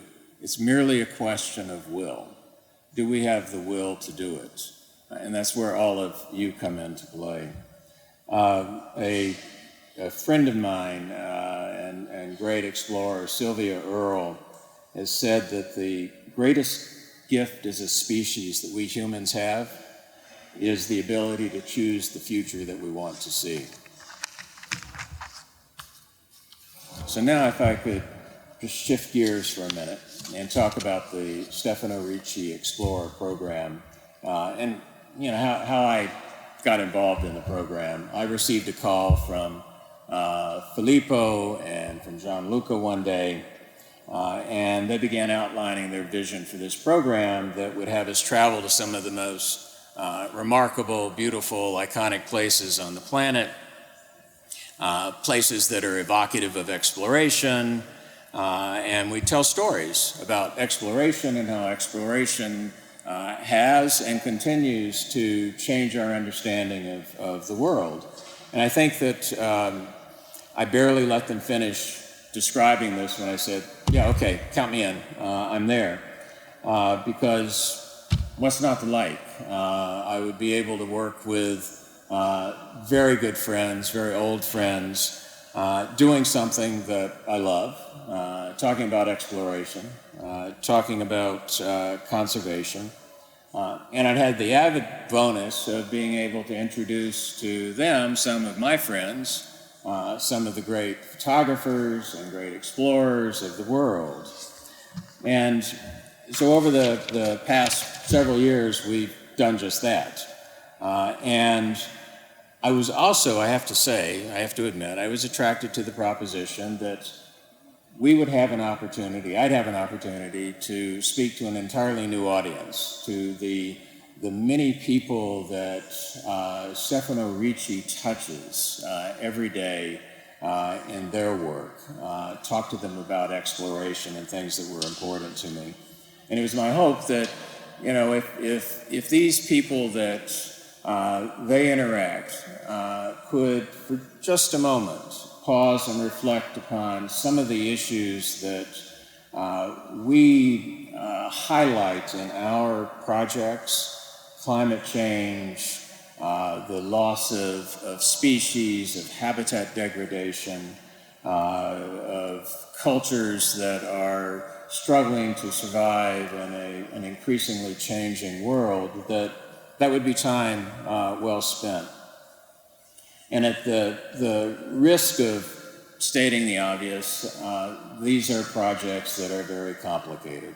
As Filippo and Niccolò mentioned a moment ago, you don't just decide that you're going to go to Mongolia or we're going to go to Patagonia and then do it the next day. It requires significant planning and significant effort. In order to make this vision a reality, a significant investment by the company has to be made. And I would just submit that there are very few, if any, companies on the planet that would undertake this sort of venture, and they are to be commended for that. And, on each of our trips, we're fortunate to encounter individuals who are working typically with small organizations, trying to protect and to preserve the places that they love. And in each of these places, we look to partner with one of those organizations. And so in each location, we work with one of those organizations, support them, and then highlight the work that they're doing. You know, the motto of the program itself is explore the world to explore ourselves. And I was giving an interview recently, and I quoted a French writer and poet who wrote this sort of meditation on mountain climbing more than half a century ago. And he said that you can't stay at the summit forever, that you have to come down. And he asked the question, well, what's the point then? You know, why go? Why bother? And the point is that you climb that mountain not to stay at the summit. You climb it to see the world from a vantage point that changes how we live in the areas below. And you know, when the explorations end, when, as inevitably it happens that you hang up the crampons and you pack up the diving gear or whatever it is that you used, it's the memories of those experiences that continue to influence how you live your life. And the key insight of the Stefano Ricci expeditions is that the real discovery isn't the place itself. The real discovery is how it changes us. And you know, in exploration, we climb, we descend, we venture out, and we return transformed because we carry with us a perspective that is possessed by only those who have stood at the edges. And speaking of those who have stood at the edges, I want to ask several individuals who have stood at those edges with me to come up here and join me. Filippo and Niccolò Ricci, and our intrepid photographer from Patagonia, Andy Mann.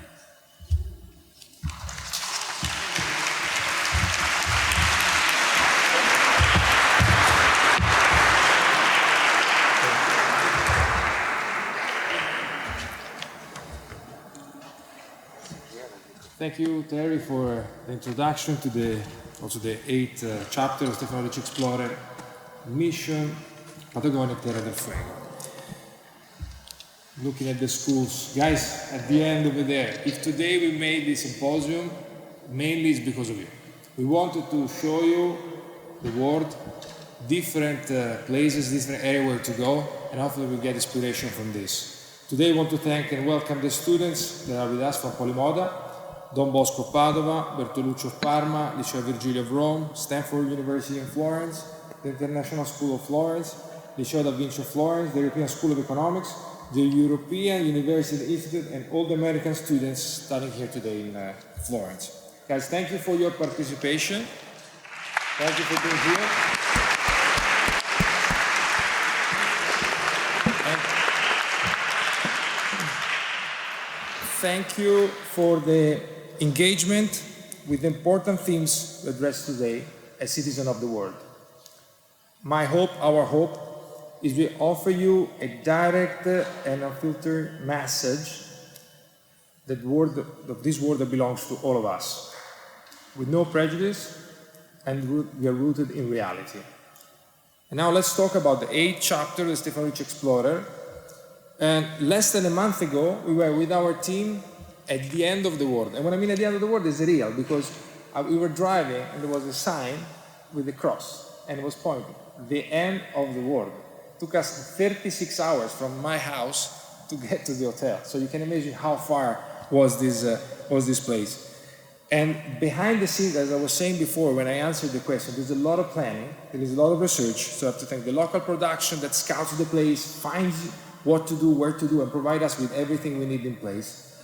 Our style office, which I said before, they plan 9 months ahead of time. The fabrics, the clothing, and everything. Consider that most of it got wet while we were going from one side to another on this boat.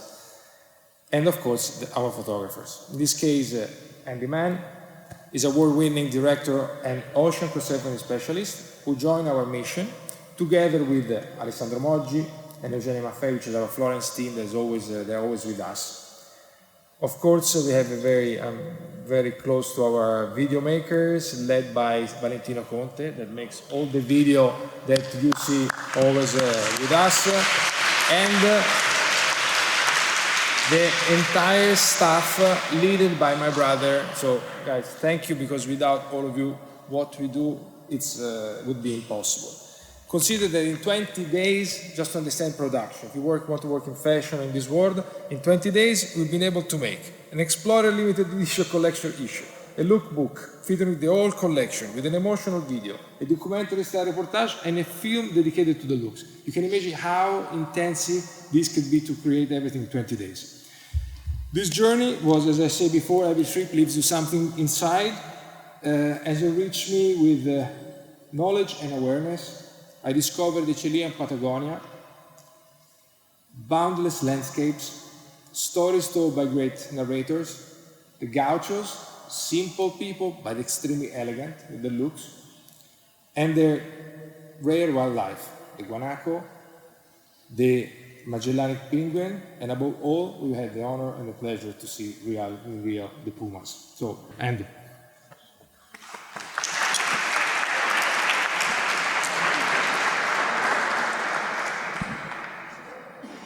You know, they say as a photographer for National Geographic, it's my job to give a voice to the voiceless. But I think in this case, Chile had a loud voice, and she was screaming the whole time. It was my job to get out of the way and let nature be the artist. And I think that's what drove the passion of this project day in and day out. It was us being inspired to get up every day. This is a place that has the worst weather on the planet. You know, here we are with a group of people coming together. You know, as much as we are shaped by the landscapes that surround us, we are shaped more by the people within them.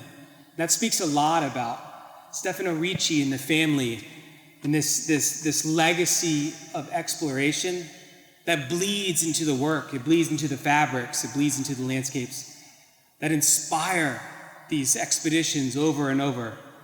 And it was my great honor to be part of this legacy and to put my little stamp on this tradition and be part of it. You know, my work is generally far from the fabrics of fashion. My work is to create the images that are used to lobby and to campaign, to create marine protected areas around the world and to inspire people. I mean, that is the job of the storyteller. Because in most cases, photos and videos are the only way that someone is going to have an emotional connection to a place as wild as Patagonia.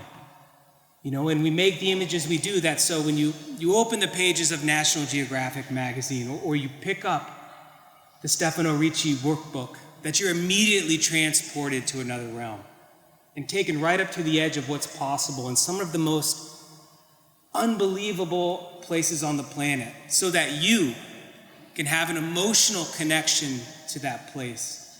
And so that I hope you'll have empathy for it. And that is the connection. And to all the students in the room, now is the time to be a storyteller.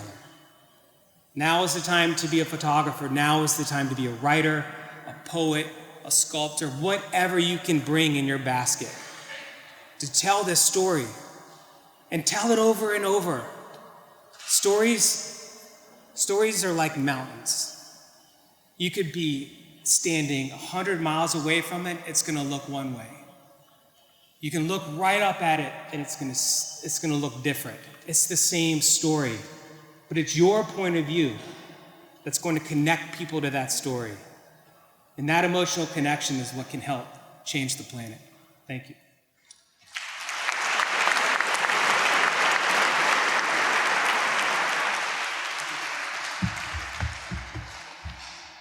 As we approach the last part of this symposium, I'm about to launch our reportage, our small documentary that tells about Patagonia and Tierra del Fuego. This, we say, the end of the world. It was really the end of the world. This is a trip that, as I said, involves 9 months of preparation, a great team supporting that, 36 hours to get there, 2,000 kilometers on the road, 200 miles on a vessel, 200 on an exploration catamaran, 30 outfits that came from Italy in 60 luggages, and a team to carry them forward.